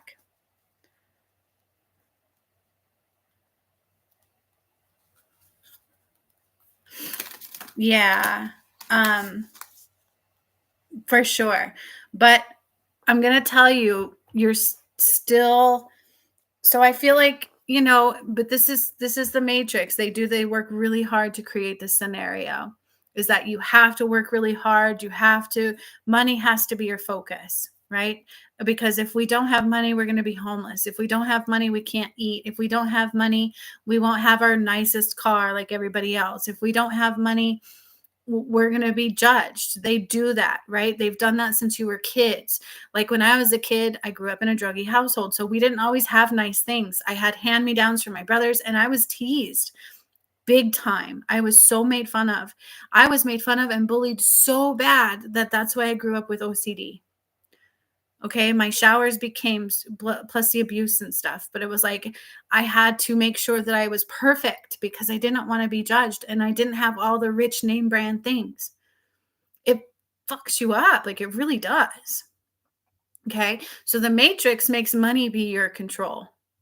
Like I have to have money became more important than love. People say it's technology. No, money became more important than love, and God told me many times over, will you do this? Are you willing to give this away? Are you willing to let everything go? We let everything go. I had no belongings. And then my life rearranged, and I ended up 2 doors down from my twin flame, which was in one of the most horrible druggy locations in my neighborhood. And I was like, oh my gosh, I was like, fine, like, why do I have to live here? Like, it's horrible. I just wanted to protect my kids, And I remember when I met my DM, one of the times he was like, can't you just find happiness here? Like, there's something beautiful here if you look. Twin flames are here to teach you something, right? And I was like, and it brought me back to all of that. And I had to heal that and let that go. So, and it wasn't about money for me. It was about protection, right? But money doesn't govern me. That's why during my awakening, I didn't care that I was different. I didn't care that I was being judged. I just kept going, right? That's why I don't have millions of followers, because I invoke people's shadow anyways, because who I am is real, right? And so I had one person tell me, well, if you're real, why doesn't everybody know you? And it's like, sunshine, everybody can't see it yet. You can't see the truth out of the veil right away. But in her mind, if the return of Christ was real, everybody's going to know right away. And that's not the case. Christ doesn't come out of the sky, you guys. He's been here the whole time. And the changes have been created within the earth, which boomerang back to humankind. That's the truth.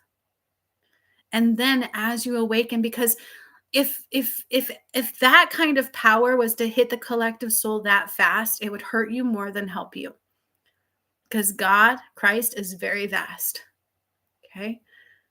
So if you just truly woke up one day to the truth without having a gradual incline into it, it would hurt you mentally, because it's beyond your capacity of the mind. And God's not here to hurt anybody.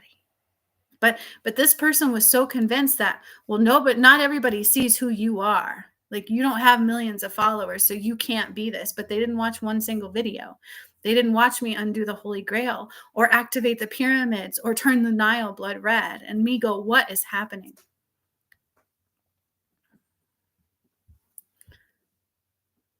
Yep. Yeah, but see, the thing is, Amy, is you're still being controlled by the matrix. Why do you think that that's the only way you can get money? I don't have a 9 to 5 job. And in the spiritual community, people don't just give me money. It's actually like I have a very, very small group that actually is not afraid to go against their shadow and work with me, right? Like, I have people who are regulars and get their healing sessions and all this kind of stuff. But when you think about how expensive reality is right now, or having a home is, I've never been homeless. I have a vehicle. It may not be the most expensive Tesla. Screw that. I don't want that anyways. I don't want some big ass mansion because in my mind, that's too much to clean. Because I get into OCD stuff, right? Like, it's just got to be clean sometimes. No. When you're governed by money, when money is more important to you than anything else, that's not love. The new earth abundance is real. Okay. There's so much for everybody. We shouldn't be worried that if I'm not being controlled and being in fear of this or focusing on money first, I'm not going to have a home, I'm not going to have food, I'm not going to have water. That's not God. We should not have a hierarchy like that at all. Okay. That's not the way it is. If you truly think about the government, it's the biggest cult we have. They print money and then they make you work your ass off to fill their pockets. And then you make money to go still pay more taxes on this and pay more taxes on this. And if you don't pay taxes, you're going to go to jail or prison. And now even those like jobs where they're like, they do Ubering and all that stuff, they're trying to govern those as well. No free money. We're going to tax you here, then we're going to tax you here, then we're going to tax you here. Like, think about it. They have created a scenario where money is more important than love. You've got religion that uses some of the truth of God and it hurts people very badly. Let's think about all the pain that religion has actually caused and all the judgments that's really in there. But then you have the spiritual community where I would say maybe 15% of it is true God. That's it. Ouch. And then we wonder why people are confused and don't know where to go for the truth. Yep, exactly. Fear is not of God at all, sunshine. And, because when you take all of that into your own power, nothing happens to you. So I can't just sit there. I have to be in balance. I have to create. I work really hard for my heart center stuff. I really do. I create these courses. I do all of this stuff. Yep, they tax food here too, Lisa. You get taxed on every purchase you make. So you make this money, you get taxed on the money you make, and then everything you spend, you get taxed on. And even unemployment, you get taxed on. Yeah. When I first had my awakening, like spirit had me transition out of my career, and I had applied for unemployment and I didn't get it. Like, I qualified and then they like held on to my proof. And for like a year, I did all that stuff and they wouldn't give me the money. The other day, like in the spiritual community, people are not wanting to pay for my services. They're throwing all of this at me, or it's like, hey, I want to do this, but then all of a sudden they can't afford it. And I can't count on that. But if I go into fear, like, okay, God, like even in this, they're not giving me money. I woke up one day and boom, all of my unemployment was there. You can't have fear. If I was in fear, I'd block all of that. Laws, all these laws, it's all a block. Okay. So the manifesting that they teach you is a block, but that's the way the matrix wants you. I'm going to give you little bits of truth, and then we're going to do the rest outside of your power. It leaves you feeling powerless. It leaves you feeling fear. Yeah, it's crazy. Okay. And God's like, oh no, this is not who we are. The return of Christ is this. If we cannot get out of what is not of God, these are the shackles that bind. Okay. Money should not be what controls you. I can't be afraid to be homeless. That's dumb. That's going to create that scenario. It's not dumb because that's the world we live in, right? So it's not dumb. There's true purpose to fear there. but that takes away my power because I'm a creator. Everything happens to me, not through me. Okay. So even in here, right? Not everybody's awake yet to see who I am. And some people think that because if it's who I am, I should have millions of followers. No, that's actually not true. Because who I am, I spark your shadow, and it makes you have to heal it to be able to come back, right? To see. And some people, it's a war, and they don't get past that. And then others, we're just not awake enough to see true God yet. That would be too much. Okay. So just because I don't have millions of followers doesn't mean I'm not real. The proof is on this channel and how many people actually watch it. You can tell somebody, hey, you have to heal this, and their shadow, they won't do it. Like, look, dude, I activated Kilimanjaro. Mount Kilimanjaro, I blew it up 3 times. It's going to happen. It was dormant. So here's the thing. The actual pyramids that I activated go in line with the volcanoes. Did you know that? Indonesia, I activated a pyramid there. And when I activated it, you guys, I took my light and I filled up the energetic pyramids, and I would move them and turn them. And then I would write on the sides with Christ's light. I returned the actual true language of God, and we cut all darkness off. So if you have any shadow, you cannot see the truth. You can only see as far as your shadow takes you. So why on earth would I have millions of subscribers yet? Why wouldn't everybody know who I was right away? That's ego. That's not true.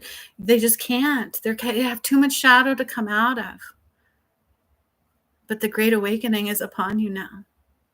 So people are going to start to see more and more and more. But if they went too fast, it would hurt them more than help them. Right? So we need to understand the truth. But it's so confusing.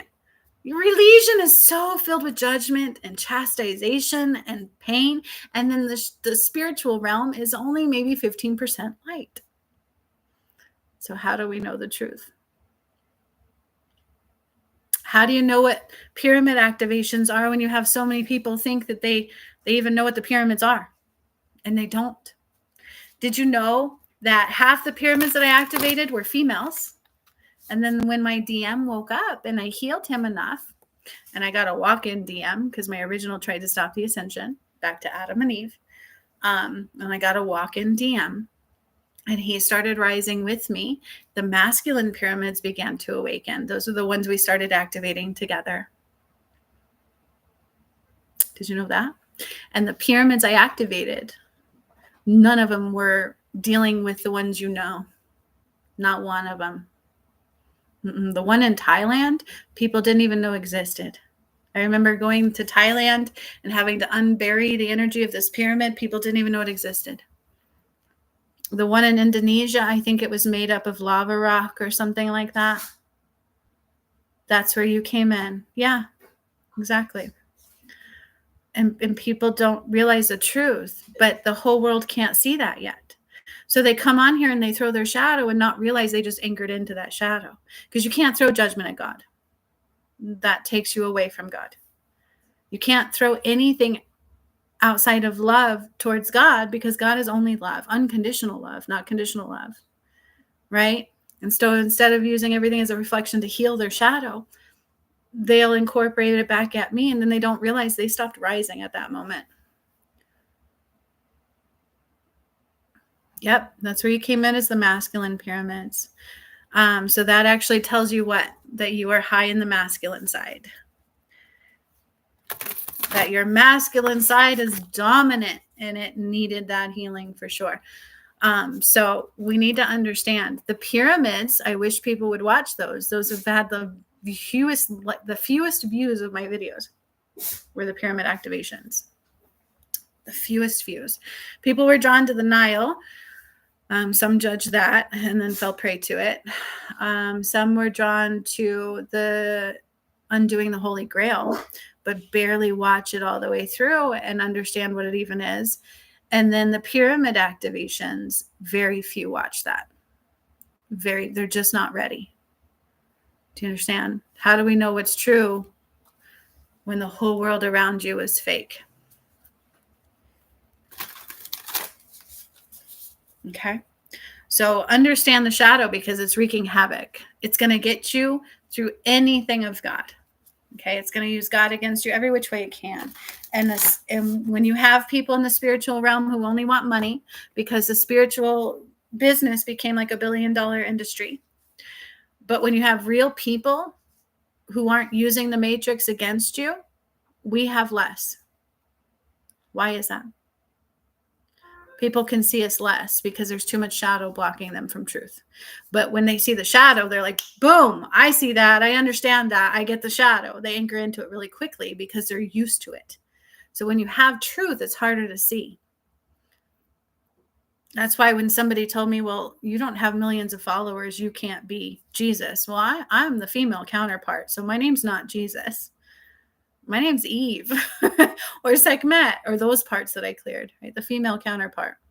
My masculine, my DM, is the one who took on the soul of Jesus. But you would know that if you watched my videos. And I'm actually feeling energy of attack right now, so I'm going to clear it. As soon as I said that, I felt daggers to the back of my neck and my shoulders. Balang kontuan tarai u hua. Kian talang kontuan tara entiri ayu.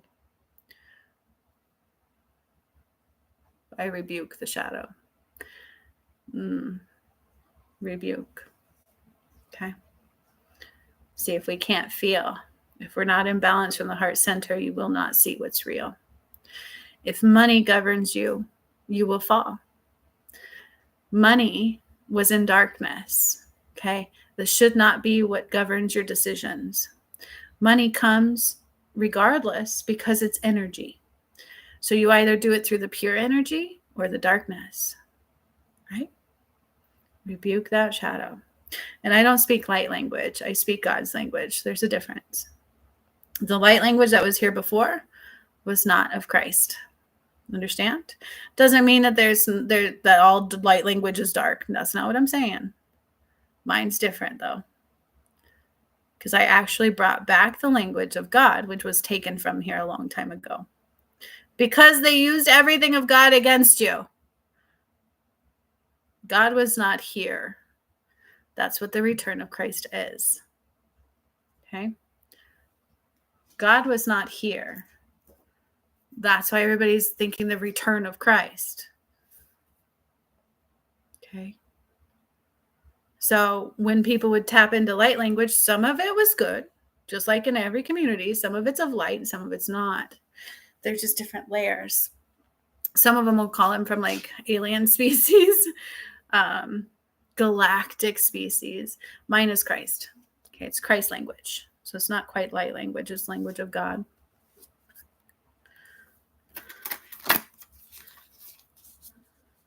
And why it is a familiar language and spoken when you have healed. Exactly, Amy. So the language that I speak, if your heart is open and healed enough, you'll hear it in here. So I get images, right? So you'll actually get images when I speak it. You'll feel what it means. And so if you have shadow in your heart, you're going to be drawn to more shadow. If you have more love in your heart, you're going to be drawn to love. And so if people think that the real Christ is going to just automatically be seen and understood by many, that's wrong because there's too much shadow in your heart. How would you even know?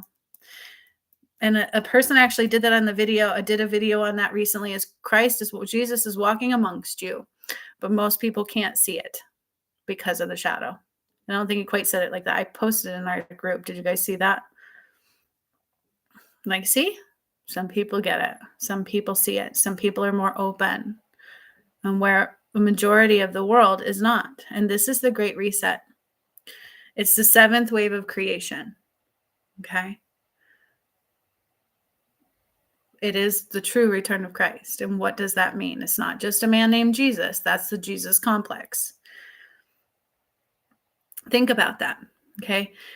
If it was just one man, this is what they did. They suppressed all feminine. They killed off Eve. They suppressed the feminine. Women couldn't even vote, remember? There's all this dominant masculine side, and they used a false goddess to take down Adam. Let's know the truth, okay? And that's why in a twin flame union right now, you will have the karmic relationship doing everything it can to stop a union of the twin flames. That's the false goddess light. And people can be a male and still dominant in the female side, and people can be a female and dominant in the masculine side. That's the biggest problem for the twin flame unions, is being able to understand the shadow. If you know what the karma is from true love, then you can unite. But you have to let everything go that's not true. Roger, tell you what, my friend, you do that religious healing tonight, and you can have a free message when I come back next week. Deal? That's an exchange. Free healing, you don't have to give me a dime, but remove the religious shadow, because I can give you a message, but you're not going to hear it. Do you understand what I'm telling you? You've anchored in. I need you to release that tie. And you don't have to. Absolutely, you don't have to. But I would love to give you a free message if you do that healing. Because there has to be some form of exchange right now, because you're not hearing me very well. Does that make sense? Deal?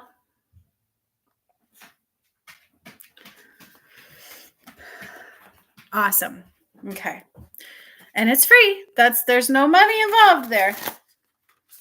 But at this point, it is an exchange, right?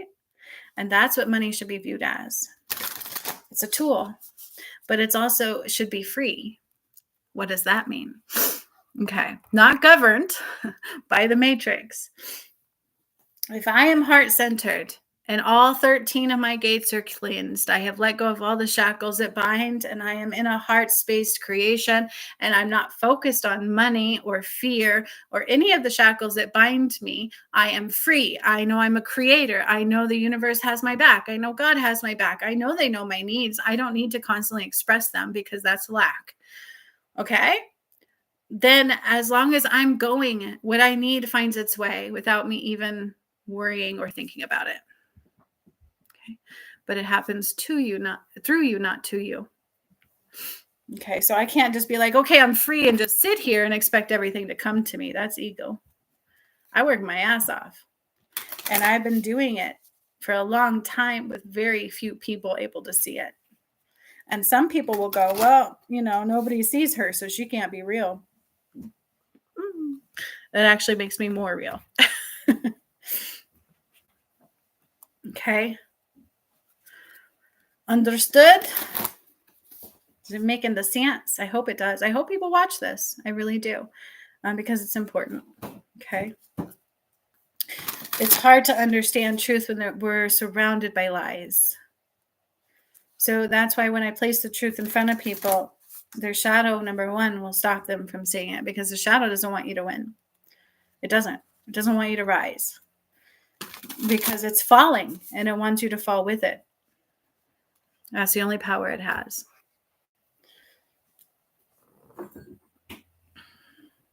And God says, hey, it's a great reset. It's seventh wave of creation. So you can either rise to the abundance, to the golden era, to the true God.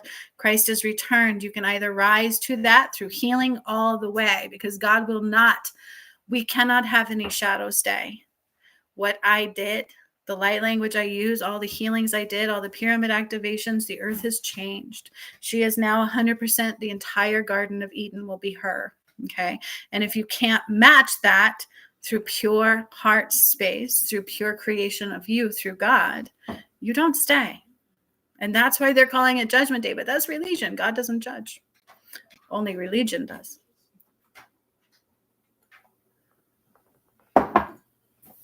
And so that's what it is. A lot of people be like, repent, sweetheart. That does you no good. What is true love to what is not? What governs you? What governs you? And it's not easy. Okay. Even people who've risen through me continue to fight that. Because a shadow will try to take you down. It took everything I had to bring through the return of Christ. That's why I look the way I do. My vessel took a hit times 22. Okay. What's more important to you? God, love, truth, joy, freedom, power, the power of you being the full power that you are, being a part of the return, being a part of what's new, bringing your whole entire ancestral line through the path to give them the opportunity to do the same.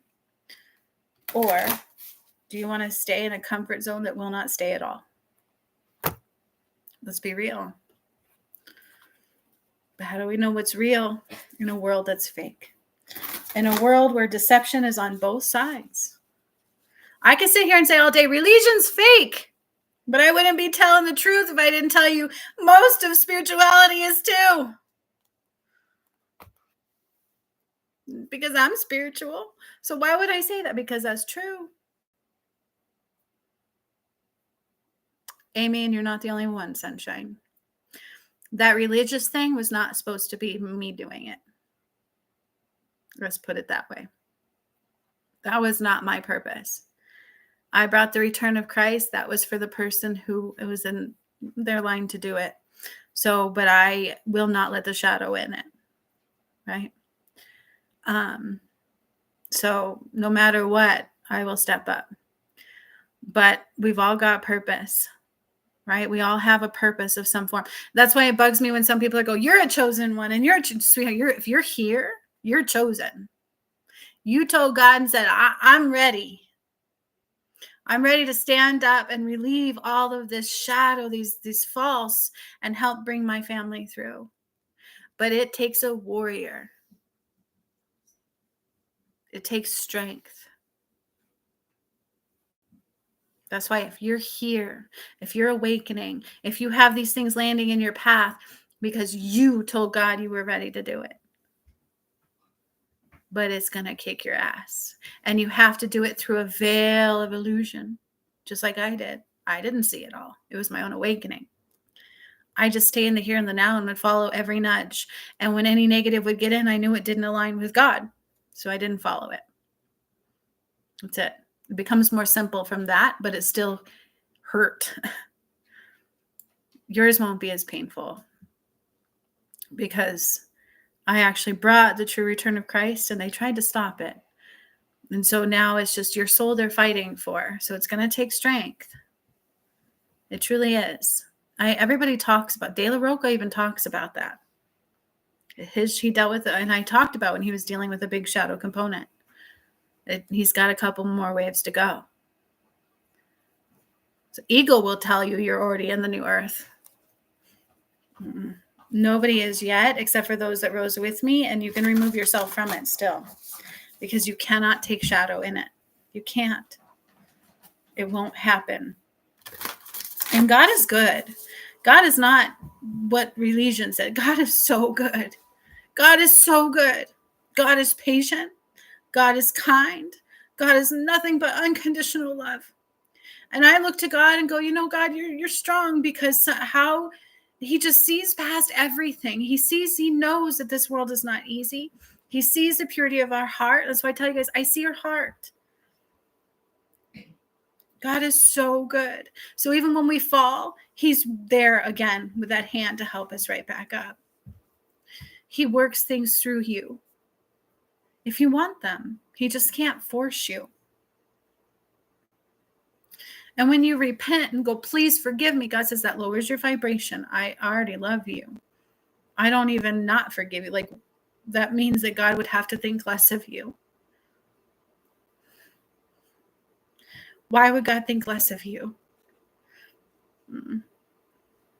No. Just like when somebody tried to say I was judging, I'm like, no, you don't get it. I love everything and everyone.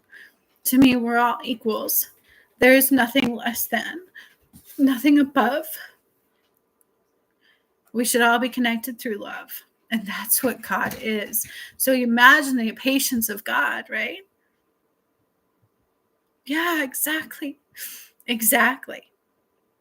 God just stays right there. He never deviates. He never leaves your side, ever. Only you fall away because you don't give yourself the credit that you are. That's the truth. That's where religion lies to you big time. And even in the shadow, the spiritual realm. I've heard some people in the spiritual realm going, "You don't need forgiveness." We must forgive ourselves. Forgiveness helps us heal into love. Self-forgiveness, but also forgiving others. Because what that means is that you're willing to see that it's not their true heart, right? We wait for validation for people to go, I'm sorry I messed up, but you may never get that because they can't see past their wounds. But we look at them and go, they're an asshole. Look what they did to us. But you don't realize is that at the purest of people's hearts is they would never really want to hurt you. Unless they're not of light at all. We have to be real. There's a group of people here that are not true of light at all. Okay? And those are what you would coin true narcissists. It's true. But in the majority, we just bleed our wounds. Nobody would really want to hurt anybody to the truth of their heart. But we're waiting for them to rise to where they can see, look, I messed up, but we may never get that.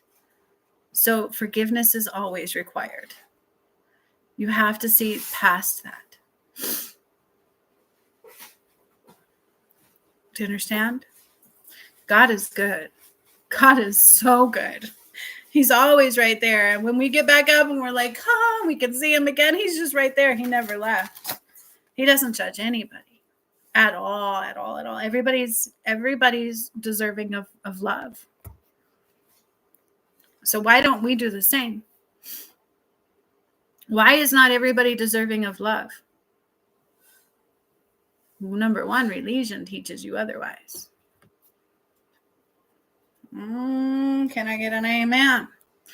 Oh, wait a minute. What are you talking about? Well, if you're not Catholic, I can't be with you.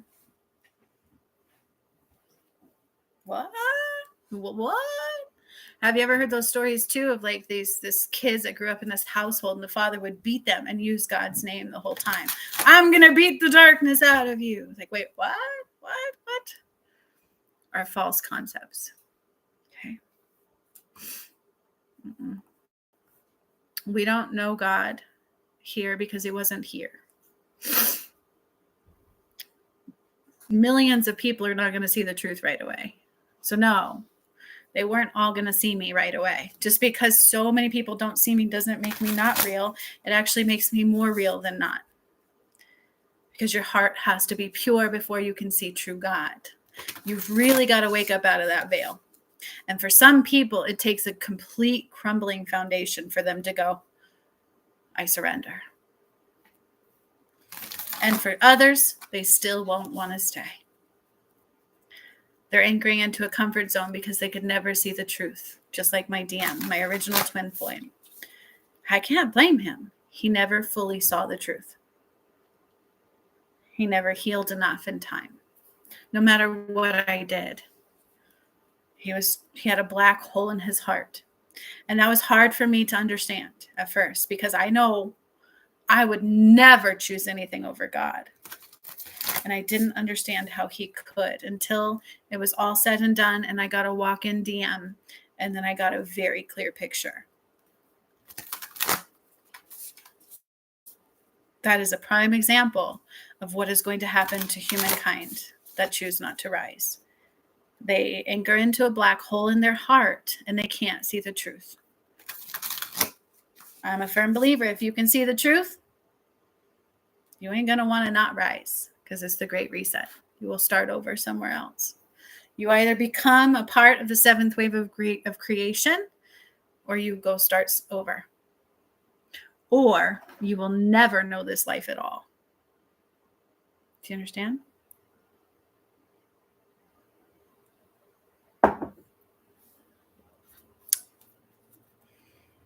Yeah.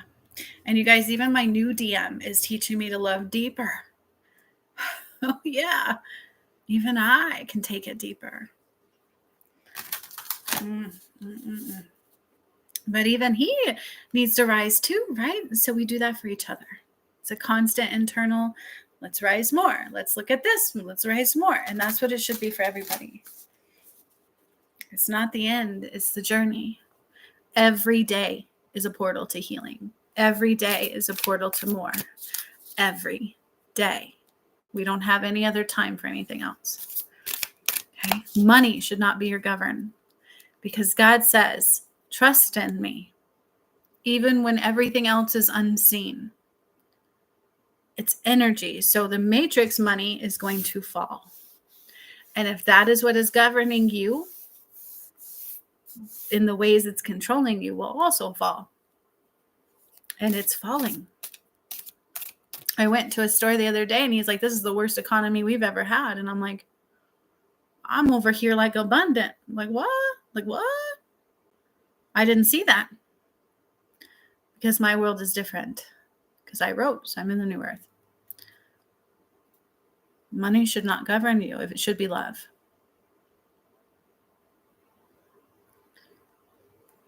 Okay? Love should be what guides you. Your heart, your truth, love, kindness, joy, passion, reigniting our passion. What is our passion? I thought my passion was psychology, helping people in that realm. I spent years for that degree. And I thought that was my heart center. It was not. Not at all. But remember, I shunned spirituality too, because there was darkness in it. And I knew it wasn't right. So I'm like, now what do I do? And then the whole stuff that my awakening was playing out and all the return of Christ. And I was like, oh, and then more enlightenment and more understanding and seeing clearly. And I was like, oh, I get it. God is good. God is so patient. Nothing but love. It's us who needs to forgive ourselves and just let things go. You know, and God says it lowers your vibration to worry about yesterday. It lowers your vibration to beg for forgiveness, what they call repenting. Because love is a very high vibration, extremely high vibration. So the new earth, abundance, is in a very high vibration. The old earth had 12 gates of healing. Now here's Revelations coming in, and this is what I did as the return of Christ. Okay, listen carefully, because this is important.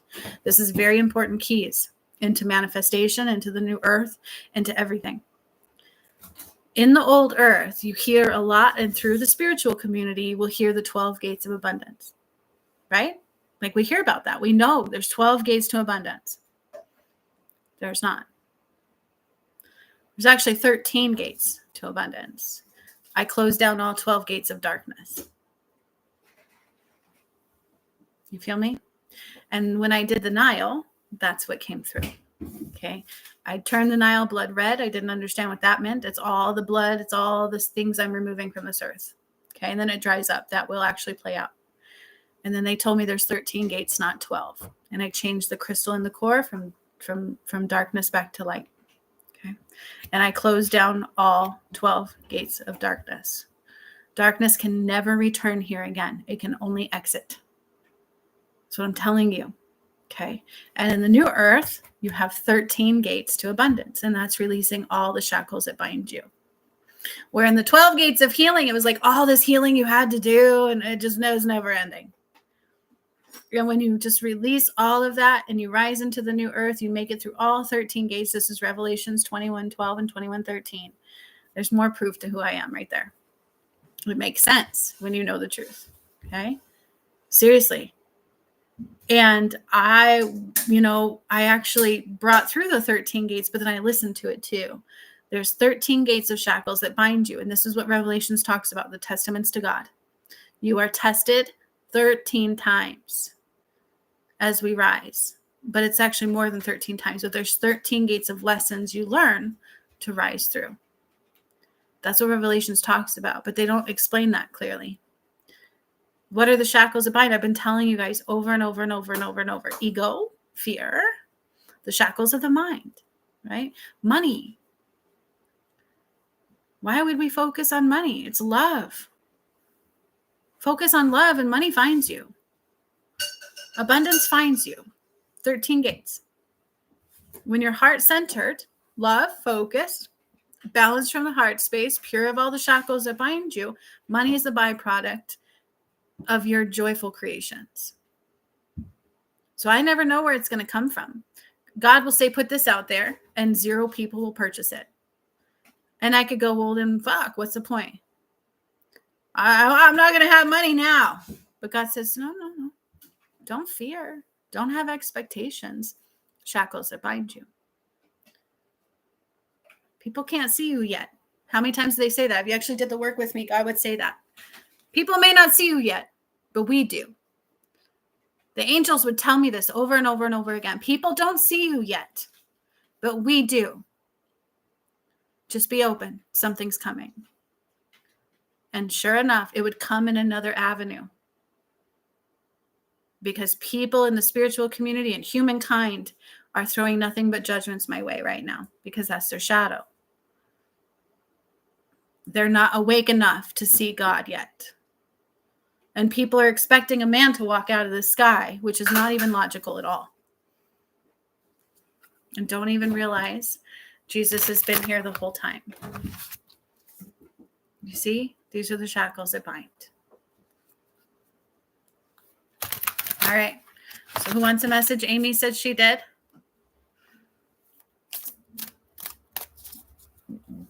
This is a lot, but it's important to hear these things. And I'll let it get to me. I'm like, God, people are not hearing me. And then I forget, well, they can't see it yet. Right? Can't see it yet. That doesn't make me less. It actually proves who I am more. Because you're so used to the shadow, you're not used to seeing God. God was not here. He's not in religion at all, at all. He's in parts of the spiritual community, but not a big part of it. All modalities also have to rise out of the matrix. And I keep talking about that. And just because somebody says they're giving you a DNA activation does not make it so.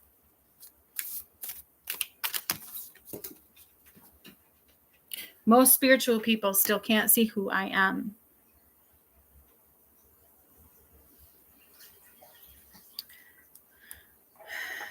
You feel?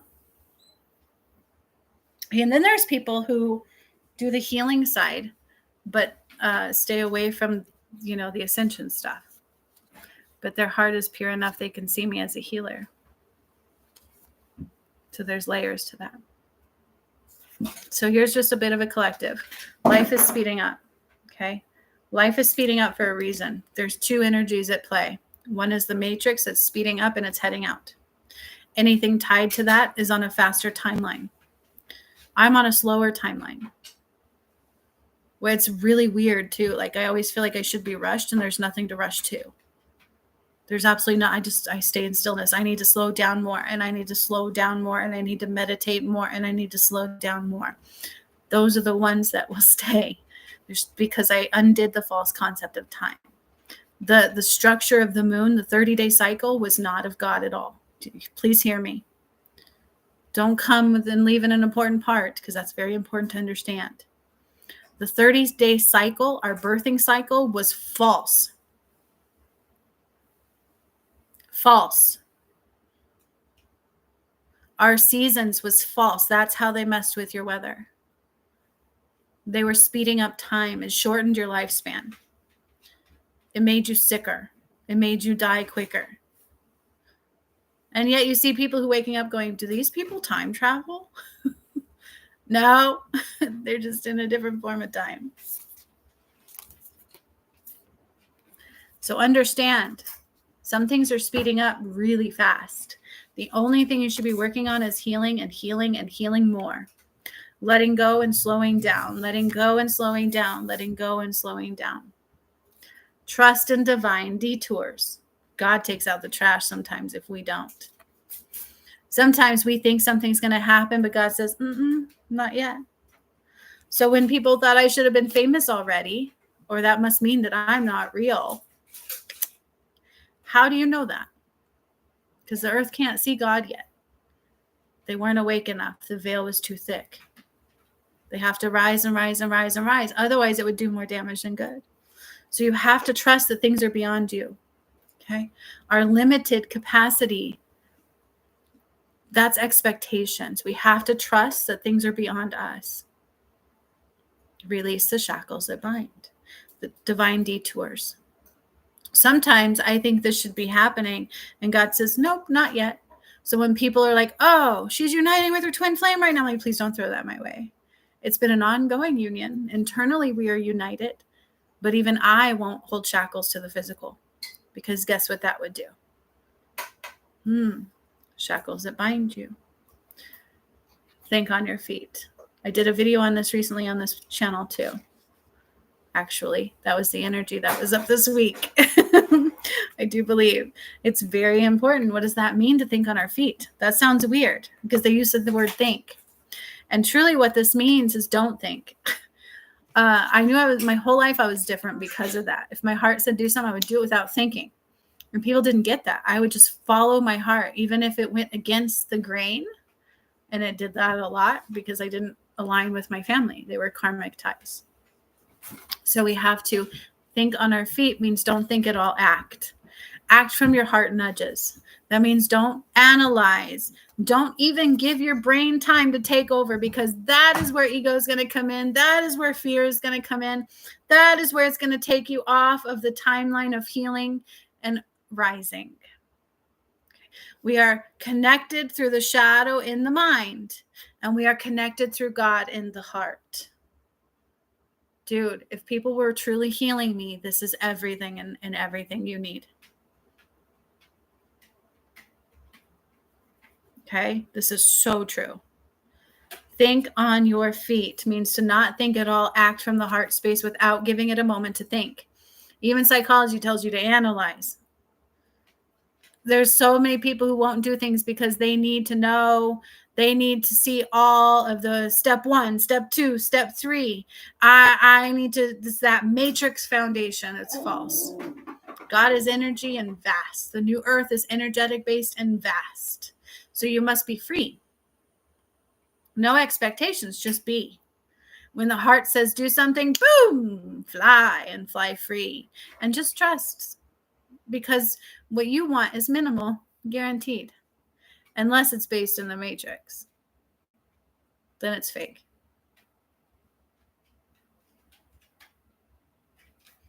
Okay? So trust in those detours. Know how power works, own your power, and give God his. That right there, that's a very powerful statement. In the matrix, God was not here. Okay, they stole the power of God. Do you understand? Killed off Eve, they stole the power of God. Hear me clearly. God is now returned. So you must give God his power back, and you have yours. You are a fragmented piece of God. So God is within you. You are not God. I don't claim to be God. I'm a direct descendant. So I still have, God has power. You know what I'm saying? I still talk to God every day. God help me, show me. Show me the way. Show me what I'm doing. Show me how I'm blocking myself. Show me what I need to release. Give God his power, and you have yours. Ego can muck that up.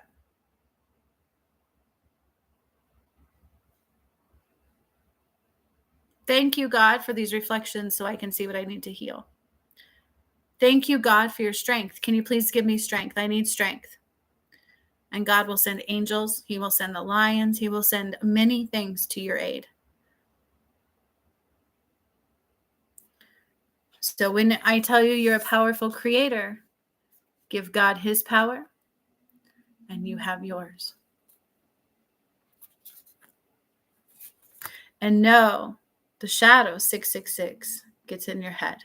So the moment you hesitate to what God says to do, you let in the shadow.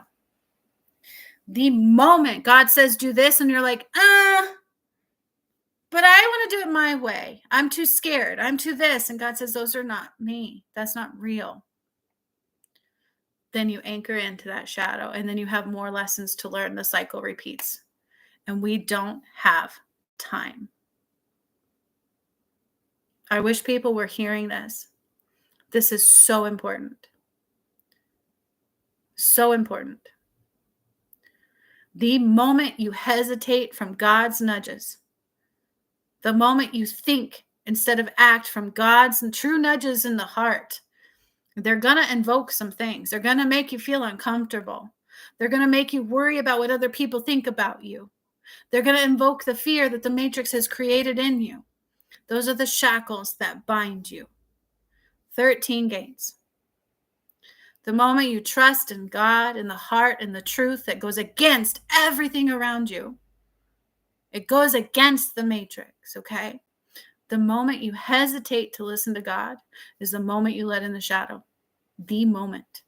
That's why he says, think on your feet. It means don't think. Feel me, hear me, and move. The shadow will try to stop you. So the moment you hesitate, that shadow gets in, creates fear, creates doubt, creates all these things. And then your power goes blah, and you're weakened, and you become stuck, and then you can't see. This is what my DM did. Do you feel me? That's what killed Eve too. That's why Jesus died. He was poisoned by John the Apostle, and he knew in his gut something was wrong. He knew it, but he was so hungry and so famished, and he was supposed to trust John. But John was praising a fallen angel, not God. He was worshiping an angel, not God. And John poisoned him. That's why they call it the Last Supper, my friends. Because he drank the wine and the bread. He ate the bread and drank the wine. He poisoned both, just in case he took only one. And then for 20 excruciating minutes, Jesus burned from the inside out. And then they got his twin soul to gather all his blood in that cup they called the Holy Grail, which was not it at all. And then they took that blood. Mary was covered in his blood. Okay, know the truth. She had no choice. And they wrote that contract in his blood, enslaving all of you. So if you think slavery was just governed to people who had beautiful color on their skin, you're wrong. It was every single one of you. God was no longer here. The cross broke. And then they mocked you by showing you what they did and getting you to, pray to that. To go to church and eat that bread and drink that wine. The moment you don't trust in God, you let in the shadow. And it's going to make you uncomfortable. Oh, yeah. It's going to take you out of your comfort zone because it was false. You have to now come back to who you were before this lifetime. So that's why it's hard. It's hard to know it's true because religion is so painful and spirituality is so confusing because there's darkness in both sides. So the moment you let the matrix, that shadow get in your mind, you've lost your power and you've changed your time. The moment you hesitate from the light, the moment you anchor into darkness. And then you have to do that fight all over again to climb out of that shadow, that veil. 13 gates into new earth, the shackles that bind.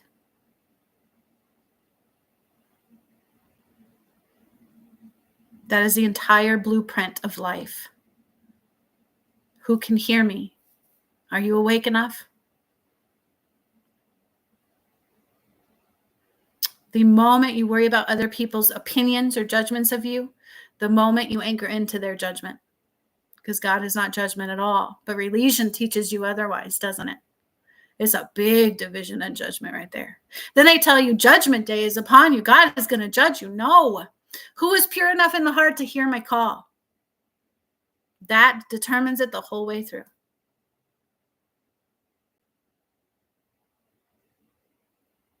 The moment you hesitate from God in the heart, the moment you anchor into the shadow. That's what think on your feet means. 3333. If God says do it fast, without thought, and with gratitude and joy. And the shadow is going to convince you everything else. You won't be able to eat. You won't be able to live. You won't. Oh, my rent is as much as a $400,000 house mortgage. Trust me, I know. And a lot of you still can't even see me yet. I know. And I have not been homeless.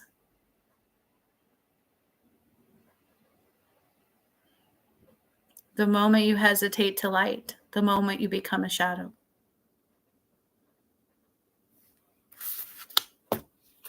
Okay? That is everything.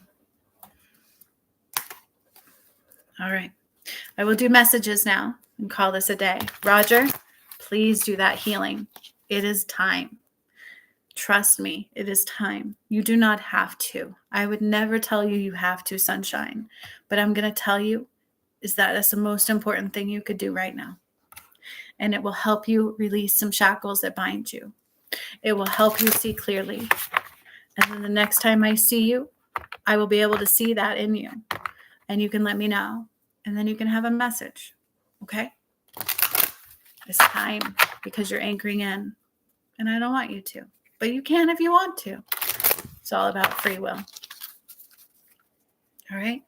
Amy, you were up first for a message. And then Lisa. And that's what I see so far. So the people who work with me can have a free message. Perfect. All right, Amy, you are up. If you are still here, let me know, please.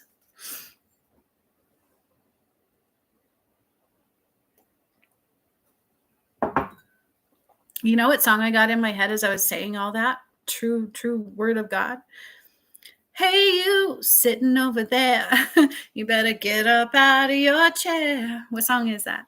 And work your body down. No time to funk around. Thank you, and I know, and you followed me the whole time, and so I would never push anything on anybody because that's not God either. But I'm going to tell you right now, is that Relegion shadow removal, it's definitely for you, okay? It's free. There's no reason not to, except your shadow will try to stop you, and I promise you it will, so please just anchor in. Don't let anything stop you. Just push play and push play again and sit with it, and if you fall asleep, you can do it again. Sometimes that happens too. So the healing I do can be so deep, it goes into your subconscious psyche. And so some people won't stay awake through my work, and that's okay. You still got healing and you can do it again. Some people do them again until they see them. Amy is up. She says she's here. All right, sunshine. Oh, excuse me. I release. I'm clearing the air. All right. Roger, I love you. You've been following me for many years now. You've seen a lot of things, but even you still can't see it all true, right? So let's heal it now. It's time to heal it, and don't let anything stop you. Yeah, Amy says sometimes healings need to be done a few times to get the full healing. Yes, because everything's layered, and what I do is very deep and very vast. But it's also a subconscious programming layer, and so you can fall asleep too. And that's okay if you do. That's nothing wrong with that. That just means you're going into your subconscious psyche. It has to be, when we fall asleep, we surrender deeper. Does that make sense? We go into our programming state. And so that's why a lot of people will do like subliminal messaging in your sleep and stuff. Yes, and Lisa's right. So each time you do the healings too, you will get deeper healings. You will receive different things. Yep. Yeah, and when you get to hear the whole video, you know you've gotten to a different layer, right? Good job, you guys. I love it. Thank you for validating all of that. It's true. True healings are like that, okay?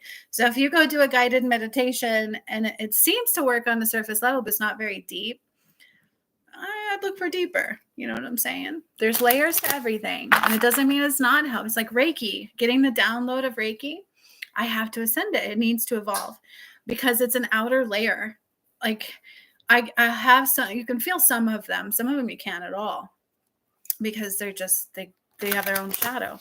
But Reiki is actually an energetic base. It's not housed in Christ light. It didn't come through a Christ light state. So it's layered. So I would say do deep healing and just use some true Reiki for the outer layer. Releasing is continued support. Lisa says, in the beginning, I couldn't stay awake at all. It took me several months. Yes. Just like you couldn't see who I was. You just kept going because you knew the healings I gave you was totally off the charts. There's no way I could have known that stuff.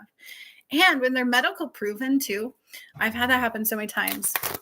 I'm like, how did you know? And it would change their blood work. The healings that I was doing would change their medical diagnoses. And they're like, how is that possible? So they would keep coming back. But unfortunately, sometimes the shadow stops them. But when they don't let the shadow stop them, they waken, they do all kinds of crazy stuff. All right. So Amy is up. Let's do this. I need to get my shaman deck for you, Amy. And this one, my ascension deck. Yes. And so the stubbornness will not serve you, right? We got to let that go. Rigidity is not serving. And that's in my new deck that I'm almost finished with, you guys. I'm almost done. One of the cards in there says rigidity is not serving. What does that mean? That means unless you're fluid, try not to have those tough edges. Well, it has to be this way. It has to be that way. Because that's expectations. I know, I can't wait for the new deck. I'm working hard on it, y'all. I'm on the last stages of it. I'm finishing coloring it. It's all hand done, all illustrations, everything by me. You guys, and if you know what happened to me, it's amazing I can even do that. Because during my twin flame union, they attacked me physically as well. So my arm was shattered, and I was able to draw this entire deck. And now I'm finishing it. But Amy, I got to tell you, is from that deck, I can see the card rigidity is not serving. Amy, Lisa says, I use your first deck almost daily. Yes, I have now 3 decks, 2 published. I just don't advertise them, do I? And wait a minute. Why don't I do that? Because I don't work like most spiritual people do. Right? I let people be governed by the heart space. So if you're called to find my work, you will. And maybe I should publish it a little bit more. Maybe with the new deck, I will. Yeah, I like all my decks too. The first one was another hand drawn, but it was stick figures. But that one connects you to your loved ones that have passed. It's like a mediumship type deck. But it's also good for your own personal messages. Yes, that is my daughter behind me, Roger. Yes. She's only 12. Her name is Layla. She's probably mortified though because we saw her, but yes, she's actually has a gift too. She's something. She is shy. She's only 12 though. Can you remember being 12? Oh my goodness. And both of her brothers are older. One is full grown. He's 22, just turned, and the other one just turned 16. So I'm a mother of 3, and I've raised them all by myself. Their dad actually chose not to be a part of their life. So, all right. Yeah, it's very painful for them. But he anchored intuition. He's got his own demons, right?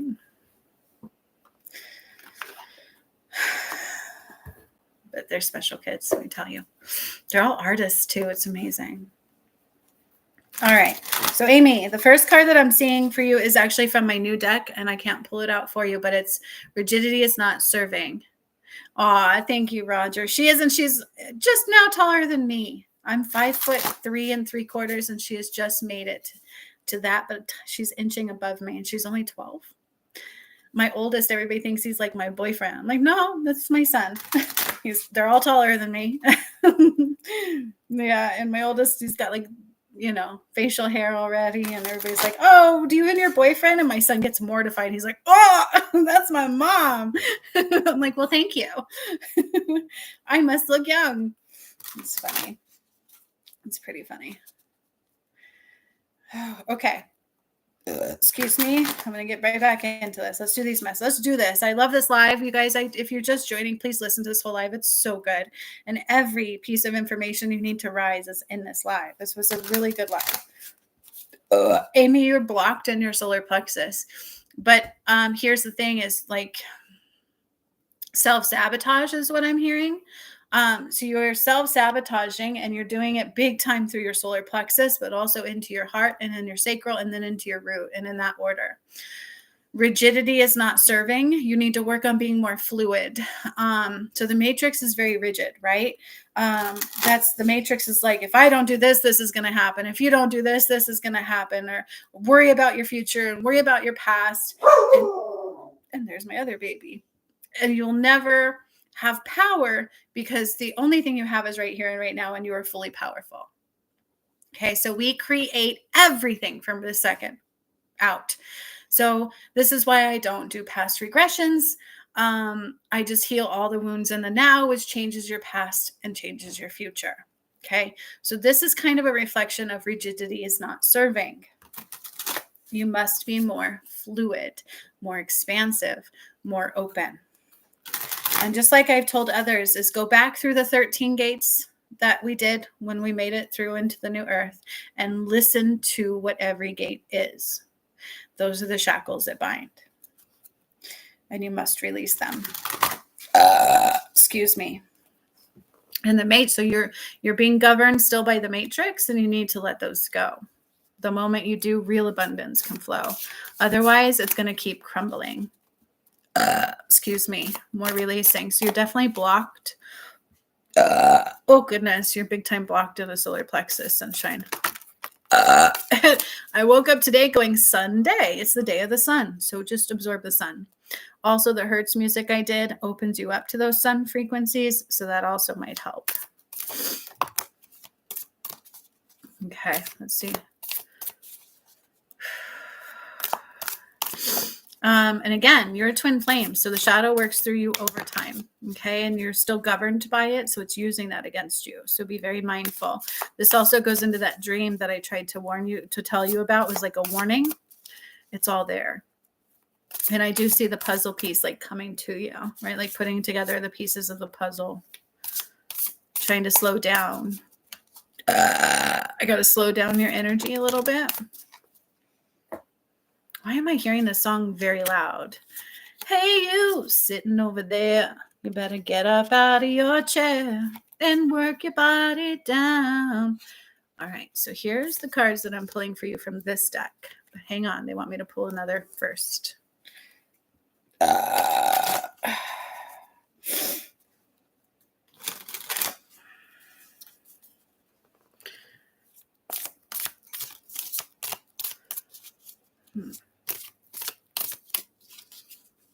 So ego.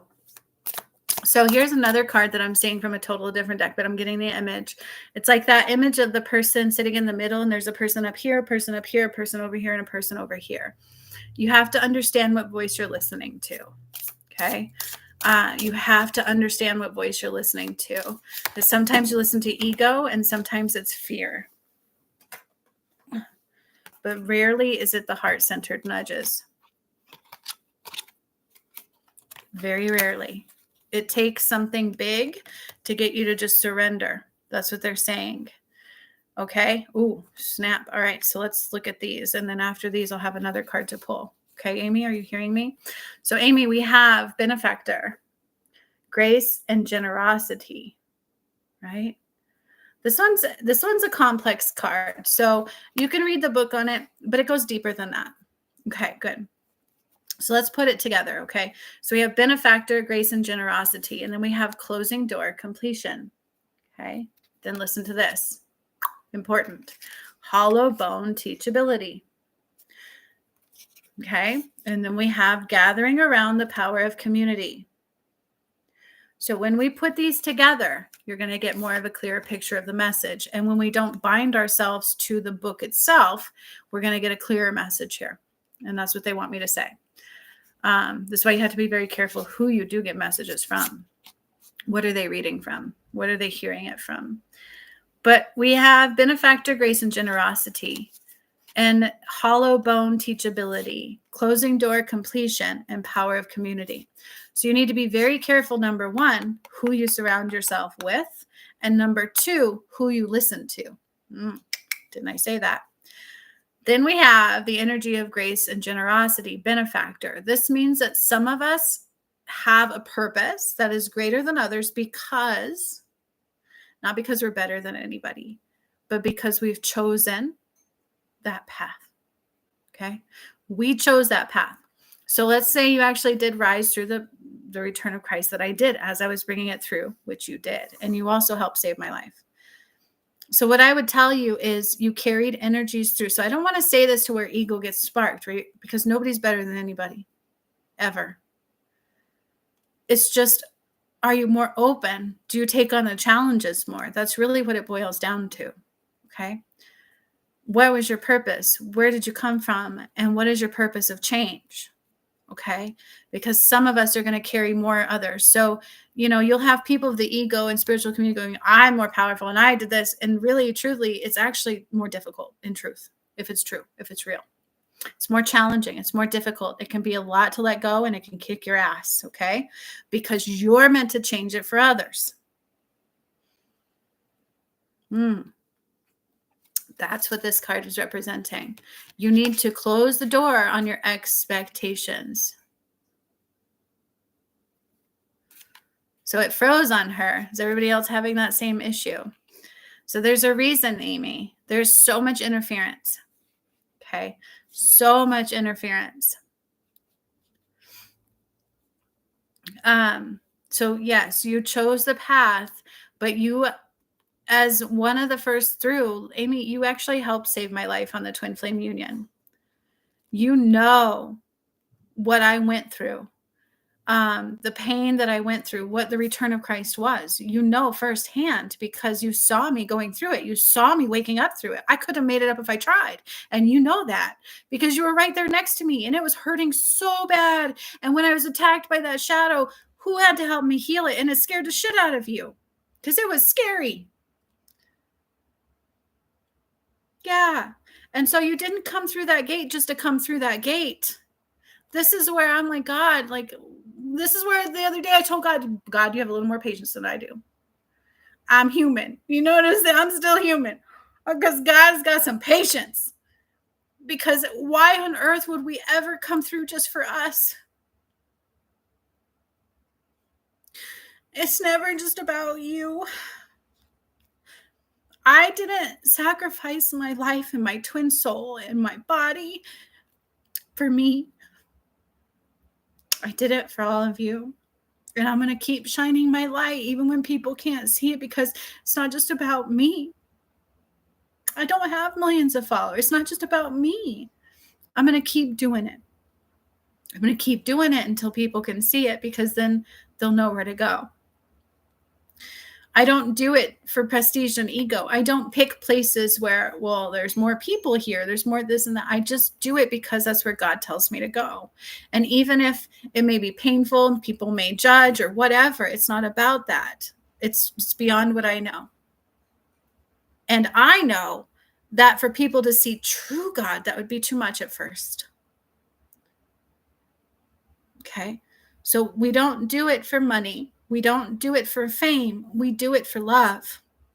Everything else is a byproduct. And there is abundance. But you are either in the matrix without abundance or you're in the new earth with abundance. Yeah. So here's the thing about this card. Okay, let me explain this one. Gathering around, the power of community. Have you ever heard that the people you hang around with, you become? Right? Do you remember on the Twin Flame Union, they would talk to my DM, Spirit Wood, and they would try to tell him, get away from the rat race because you can't see clearly. This is a reason why we become kind of alone when we have an awakening, because the energies of the people you were around before that awakening no longer match your energy as you're awakening. So if we're in the new earth and we keep attaching to the matrix and surrounding ourselves with people in the matrix, we're going to begin to not see again. You're going to take on their veil. Okay. Or you're going to have to really be strong and continue to heal and clear and do all these things and make sure you're in balance and heart-centered to help them heal their shadow.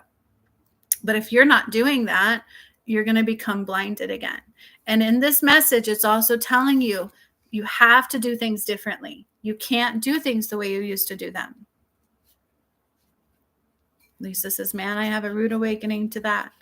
Yeah, it's true. And my DM, he never got out of the fallen and he could never see clearly and he died. And that's true.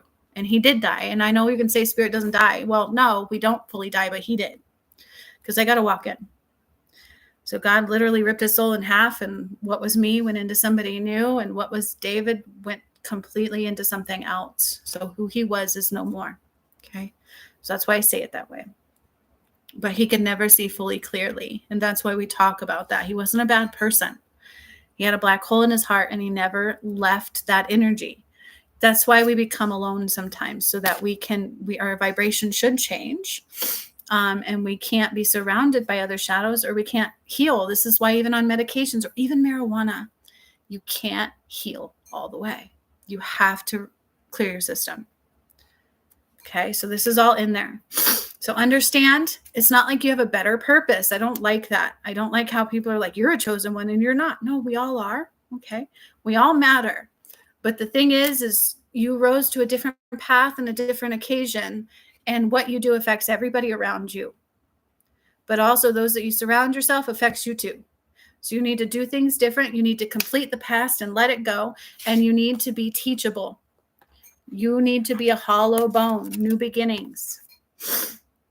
Let go of yesterday and open up to something new today. You cannot do things the way you've been doing them. You can't. That's matrix. You're out of balance from the heart center. Balance provides many things, including being able to see the right directions. When we are out of balance from the heart center, we cannot see truth. We can't see true God. Why, right? Like, why can't we? Because he wasn't here. They took all of that away from you. And they kept you divided and powerless. So when you get all your power back and you fully awaken and you become heart-centered, not governed by the matrix of the shadow, and then you stay in balance, oh, the abundance is real. The path should not end. If the path ends, we're not here anymore. So we focus a lot on the final destination. I just want to get through that gate. But wait a minute. What about everybody else? Be honest with yourself first. Then you will see honesty or dishonesty in others. Necessary changes ahead. Needed to release old patterning. Holy shit, I didn't even read that card yet. It's exactly what I said. And then there's one more card, or at least one more deck. Okay.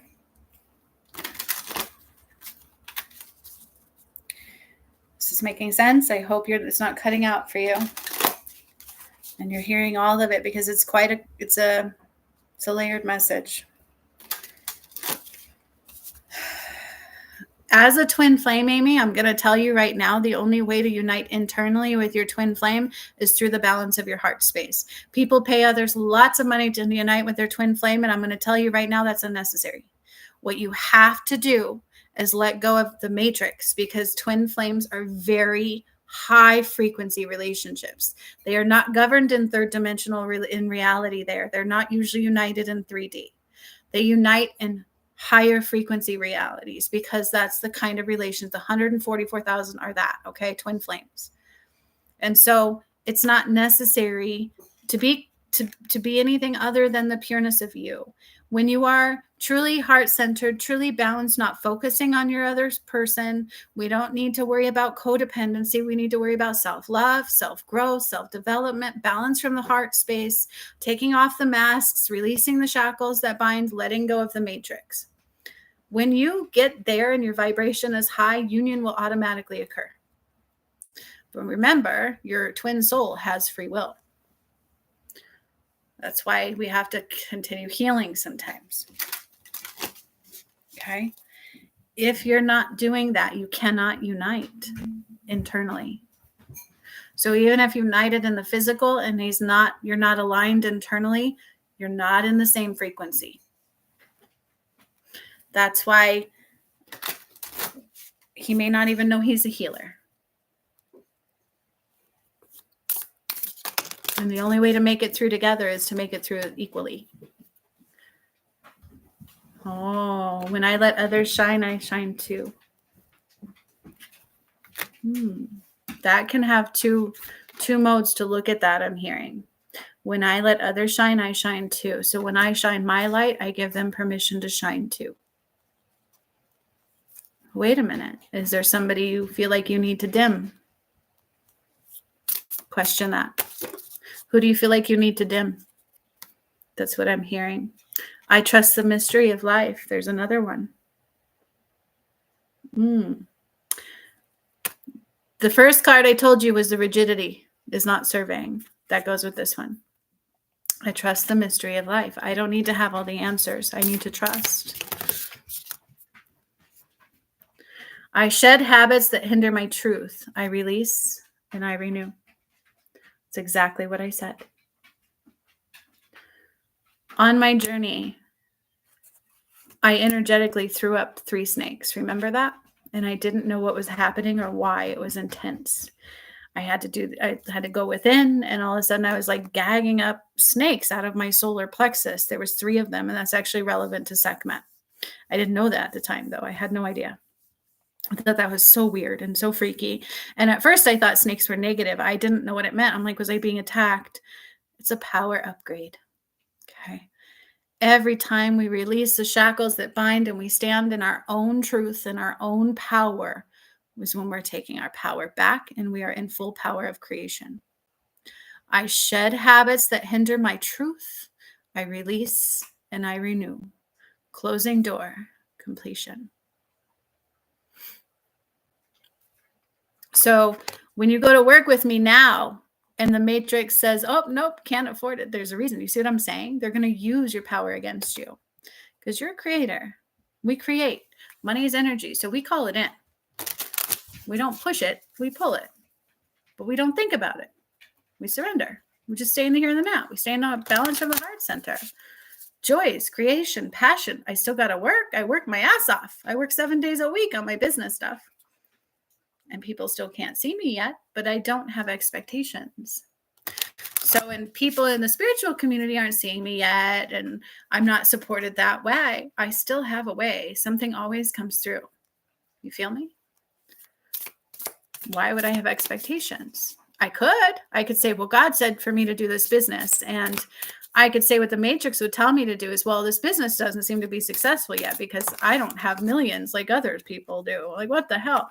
That's not what I'm here for. It's my joy. It's my passion. And people aren't awake enough yet to see me, but they will be soon. But that would be expectation for me to assume. I free myself from critical thoughts towards my body and my worth.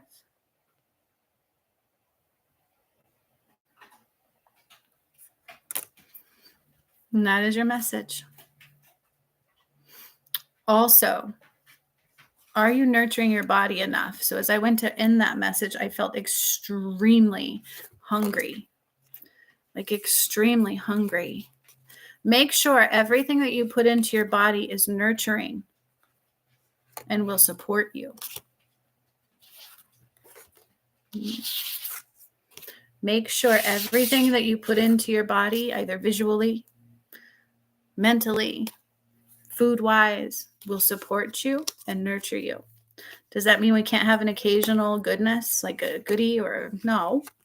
But make sure 99% of what you do is through nourishment and support. Okay? Be careful who you surround yourself with. Also, who are you trying to dim their light? And why? It's ego. They won't take from you.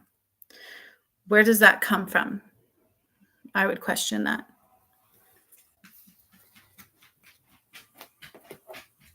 Okay. All right. Lisa was next. Excuse me. Angel, that's mine. Come here. You want to say hello? Come here. These are my babies. These are my other babies. These are my other baby. Hold. Well, she is governed by food. She cares about food. No, I said the word, but you're not getting anything yet. I'm busy. I'll feed you in a bit. Okay? She's cool. All right. Lisa, let me know you are here and ready. Excuse me.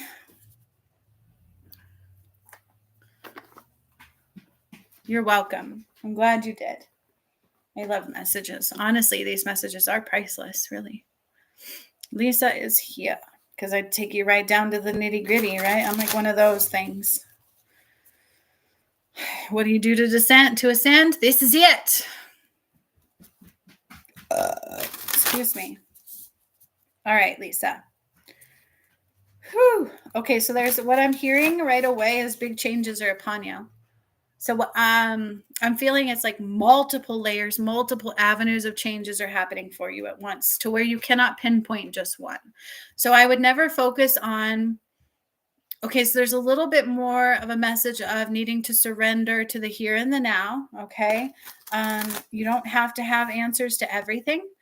So one of the highest forms of enlightenment or states that we can possibly get to, one of the most perfect places to be, is just literally observant. I am simply observant. So in my spiritual awakening, I had to be there the whole entire time. I was just literally there. I was observant. I was in where I needed to be. I followed God's nudges completely, immediately, without hesitation.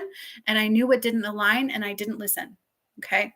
But other than that, I didn't, like, I would get dreams, I would see different things, and there was no way I could understand it all. There was no way, because it was even beyond my capacity.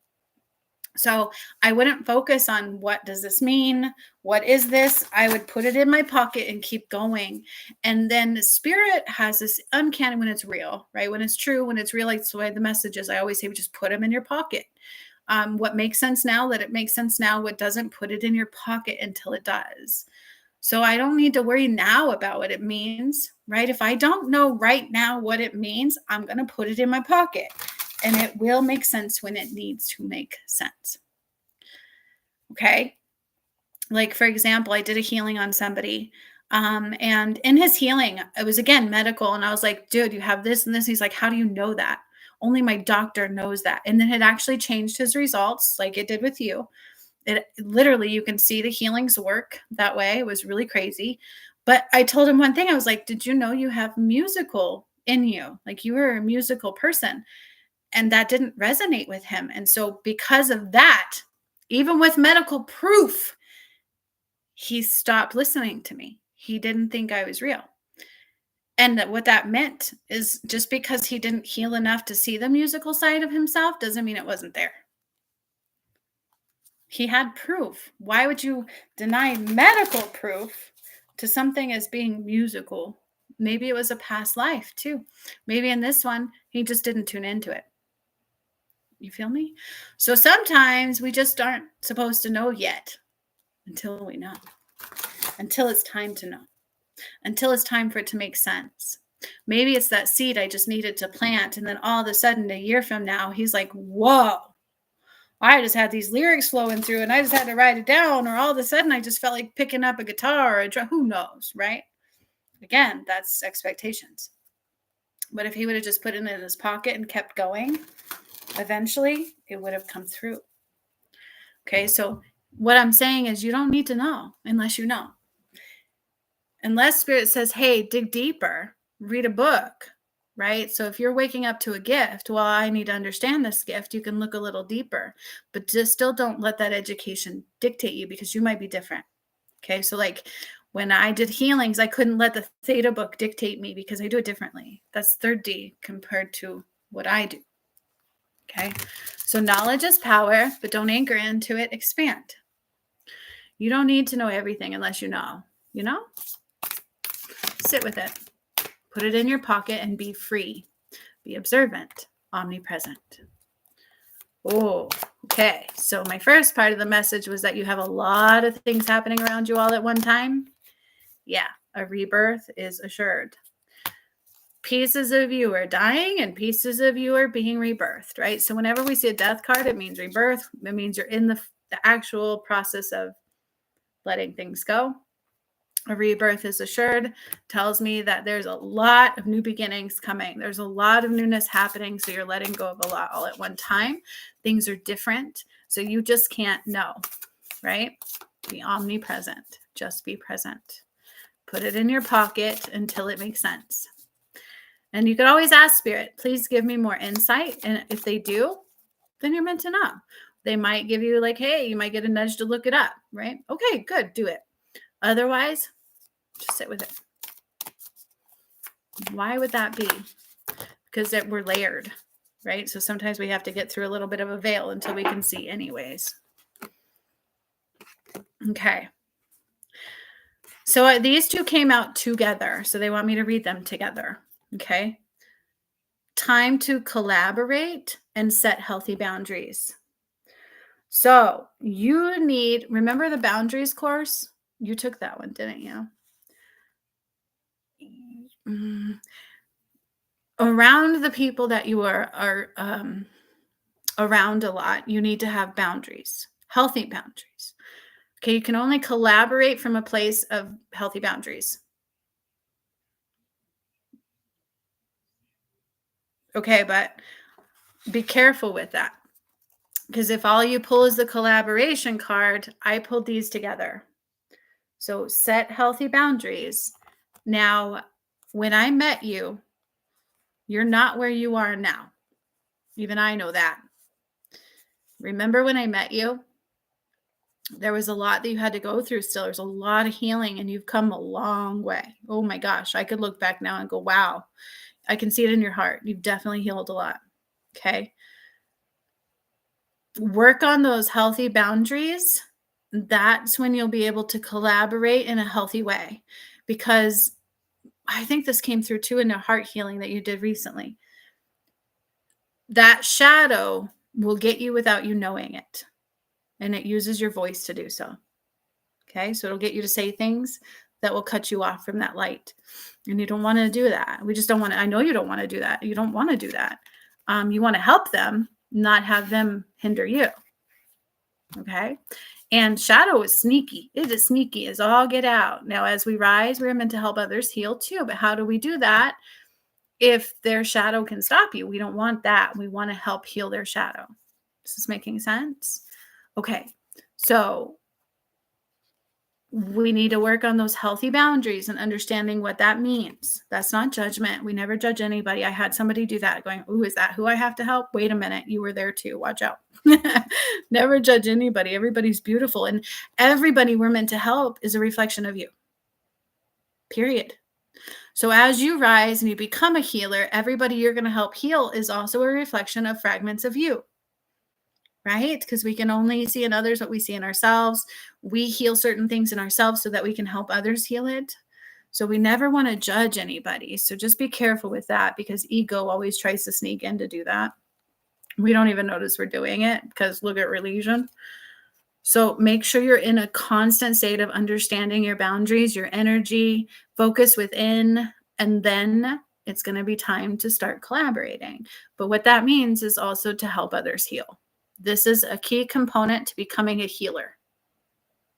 Because remember, you still got to finish the academy.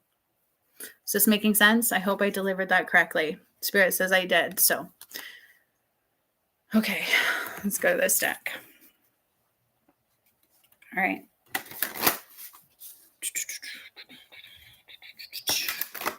Because as a healer, we just want to help others heal, but we got to do it in a healthy way for everybody. And never in judgment. Oh my gosh, never, never, never, never, never, never. I've known. See, that's why I tell you, some of the spiritual community is not really of light at all. No, no, no. You have no idea the stuff I've heard. Oh my gosh. Never judge anybody. And I even heard one person say, well, I didn't think they'd make it anyways. Why? Nobody's perfect. Are you perfect? Oh, hail to the no. I used to love to smoke pot. I used to, you know what I mean? Like, no. No, everybody you're going to call forward is a reflection of you. So all of their wounds you've had in you at some point or another, just never judge. Love unconditionally. That is God. Okay. Because the moment you do anything else, you anchor into a shadow. Yes. Judgment is tricky. The shadow is tricky because you're coming out of it. Like, that is the way you lived. We didn't realize how much programmed we all were, even when we think we're not, right? Whew. Okay. And I've had people just come through so much healing, and then on the other side, they're like, ooh, now I have to help them, or now I have to do that. And it's like, dude, that hurts. Or why aren't you worried about, okay, well, you made it through, but what about everybody else, you know? And they're like, well, I just didn't think they'd make it anyways. And I'm like, ouch. Like, why would you think that? You never know. Like, I can read somebody's heart, but you can't. I guarantee you, because that's a violation.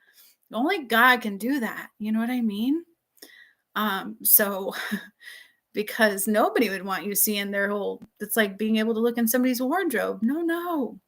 Just understand that anybody does anything, there's a reason behind it. Like fear and anger are just symptoms. We have to be very careful. Nobody's perfect ever, but religion tells you you have to be, and that's false. Oh gosh, no. So we must be careful.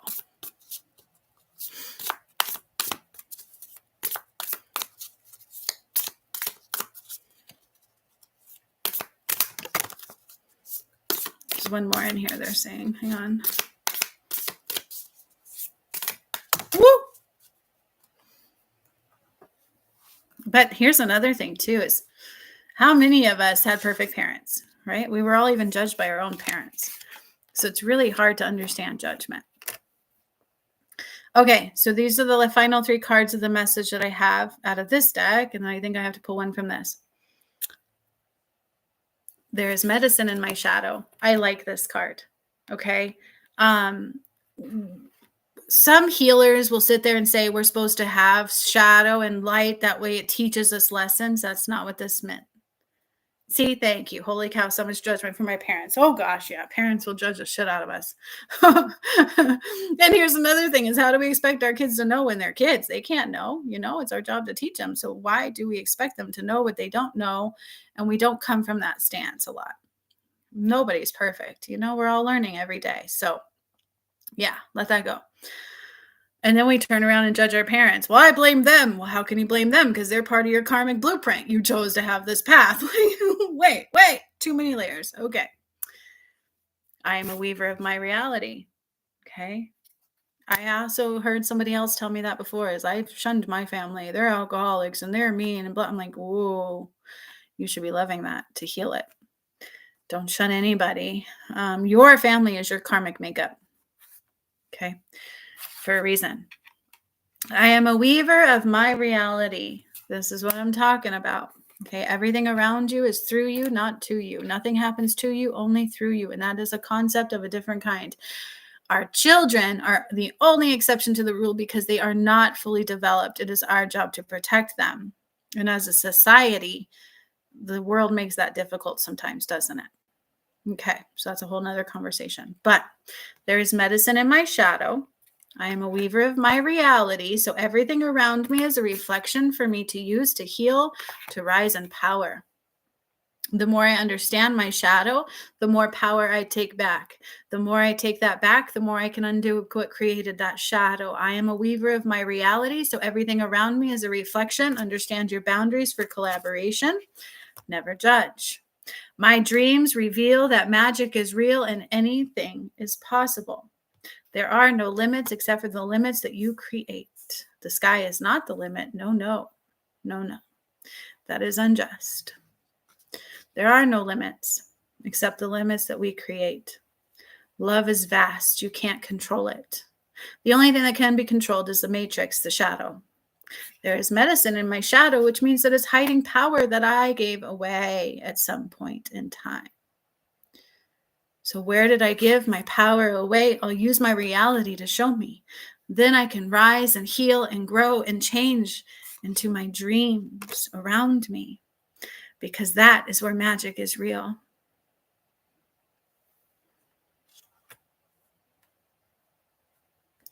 And that's another way to look at that. Yeah. Love. God is unconditional. The Matrix teach you conditional love, doesn't it? And what a beautiful message. I love it when it comes out in poetic form. So let's finish this message, Lisa. Yeah, God is unconditional. And we were taught conditional love from the time that we were born into the Matrix. And our poor parents, they can't see until they can see. You cannot see past you cannot see past your wounds. Okay. So this is what I'm telling you, to the person's core of the great reflection of that is my twin flame. You guys, he couldn't see. He tried to really rip my soul out and put it in a false goddess. He tried to kill me. Okay. He tried to stop the ascension. And we could look at that and go, ooh, what a horrible person, but he wasn't. He couldn't see. Which is why you don't want to collaborate until you have healthy boundaries, healthy, healed perspective. Know your shadow is medicine. It's power that you've given away, and we need to call it back in every way. And sometimes it means being vulnerable and strong and alone. 100. Whoa. So I don't even hate my DM for what he did. I love him dearly. And he sacrificed the greatest sacrifice, and he let himself go for a walk-in because he thought that that was the only way he could be good enough. Couldn't see clearly. Okay. He had a black hole. He couldn't see clearly. No hate, only love. My father was not a nice person. He had a lot of shadow. Couldn't see clearly. He went. He's with God. He's not darkness, but he caused a lot of pain. So you never know who's worthy and who's not. Don't do that. That's judgment. Everything fits together perfectly. Even if you do not have all the pieces yet. This is what I told you in the beginning of your message, Lisa, is it not? You don't need to have all the answers. You get a piece to the puzzle, put it in your pocket, and when it's supposed to make sense is because you get all the pieces together. Those are those full circle moments they talk about, okay? But if I'm sitting here going, I'm stuck on this because I want to know what it means right now, and I must be missing something because I'm not getting a clear picture. No, you're just not there. You're not meant to yet. Sometimes we need to plant those seeds. Sometimes we need those pieces. And then we come back a year later and it's like, boom, oh my gosh, I get this now. And it's so beautiful when that happens. That is purest validation and form. And this is why when I do healings and messages, I don't want to know anything about you. Most spiritual people don't like that. They didn't understand why I would do that.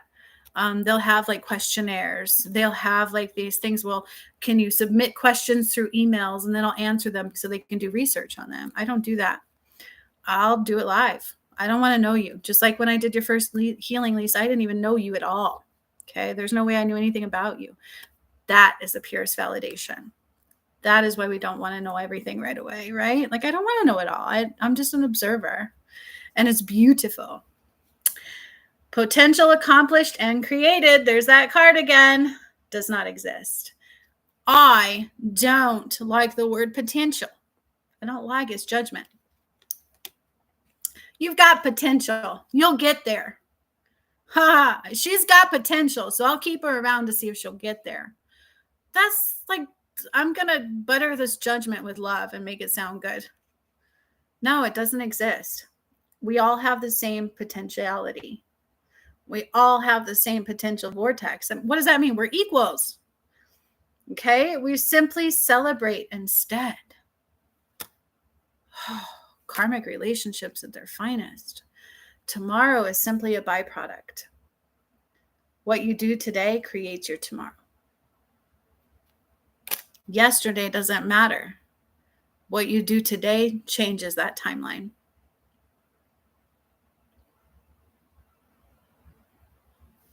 This was quite a message. Okay. There's two sides to everything. They want me to reflect this. So when I pull up potential, we can look at it as one side. Well, they have potential. They'll get there someday. But we can also look at it as where we lack self-love. I need to do better before they love me. I need to do better. Yeah, I need to do better before they love me. I'm not good enough yet. That's that same potential vortex. Why are you not good enough now? And I like the way she says that. So Kira, I don't want to pronounce your name wrong. She's like, potential belongs to you, not anyone else. What we should do is use it as a way to get better as ourselves, right? Because that's self-love. I'm going to use this today to improve, right? Never reflect that on anybody else. If you can't love them now and see the beauty that they are now, how can you improve together and grow? Right? I like that. Beautifully said. Personal growth. That's self-love. And that should be what matters. Why do we want others to change instead of working diligently to change how we view the world and how we feel about ourselves? And because when we do that, then others are actually naturally drawn to do that themselves. And if they're not, if they're karmic instead, they will fall away. They will either rise with you or just fall away. Either way, we're good to go. because it should be about love and growth and togetherness and joy. And if you can't love me with who I am today, then in truth, you don't love me at all, because I may never be what your expectations say. False goddess. Damn, that was deep. For shizzle. Good one. Totally good one. All right. So I offered free healings for those that have worked with me, that constantly, purchase sessions and workshops. So if Gigi's still here and she wants them, she did not mention that she did. So I'm not going to assume. She is not forced in any way, shape, or form to have one. Other than that, it's been a 3-hour video. If anybody else wants one, $11 donation, or I may come on another day and do free healing. There are messages for everybody and a free healing for somebody. I don't know. We'll see. I'm just feeling in the mood. I like to give away too. But I'd be careful with that because I don't want to invoke anybody's shadow when they anchor in. I love it. Nice, Roger. I love it. Now, Roger is going to do the healing tonight. Right, Roger? I'm so excited. I'm so excited for that, because that's been a struggle, isn't it, Roger? That has been a painful struggle. And I know this. I see it in your heart space. It's not been an easy journey to get here today. And it's not meant to be an easy journey, because it takes self-growth. And so I'm very proud of you. So I look forward to hearing how that goes for you. Okay. Roger, you're also not alone. If you do that healing and it takes you into a space of the dark night of the soul, please understand you're not alone. Okay? Just know who you're reaching to and why.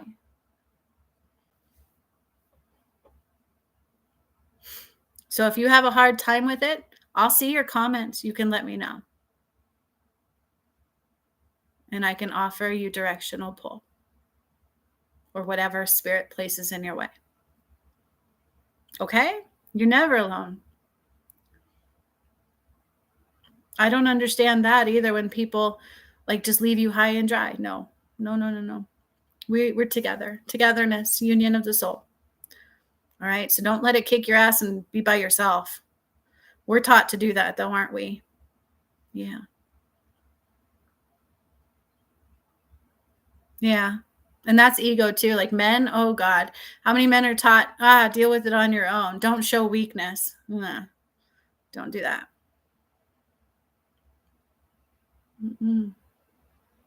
All right, my friends, I love you so much. I'm going to go clean my house and finish my deck of cards and write my book and do all that fun stuff, because I stay in balance from the heart center only. And I will not let anything take me away from that. And by the way, we have the most beautiful new twin flame, new DM. He's gorgeous. I love him. He is exceptionally awesome. And I know you guys will love him too. So just make sure you heal your Merkaba, you connect with the moon, because it's all new. Okay? Yep. Sunday is a day of cleaning, but I also I have new candles too, you guys. I made new spellcasting candles, and I love these. I love these. They're eucalyptus lemon. And I love these. They're green for heart centered. So I'm going to be listing these as well. Very affordable. But I do these. They're filled with Christ light. And they're for the spell castings. I do those every now and then. So these are my joys. Okay. So just find your joy. Balanced creations. Love you too, Roger. You're not alone, but please don't let your shadow stop you. Okay. Know that I'm rooting for you. When you work with me, I never leave you alone. Like high and dry. You know what I mean? That's unless you really remove yourself. That's up to you. All right. I love you guys. Thank you for being here. There's a lot in this video that's very good. And if you stayed to the end, you're very special to me. I'll see you guys later.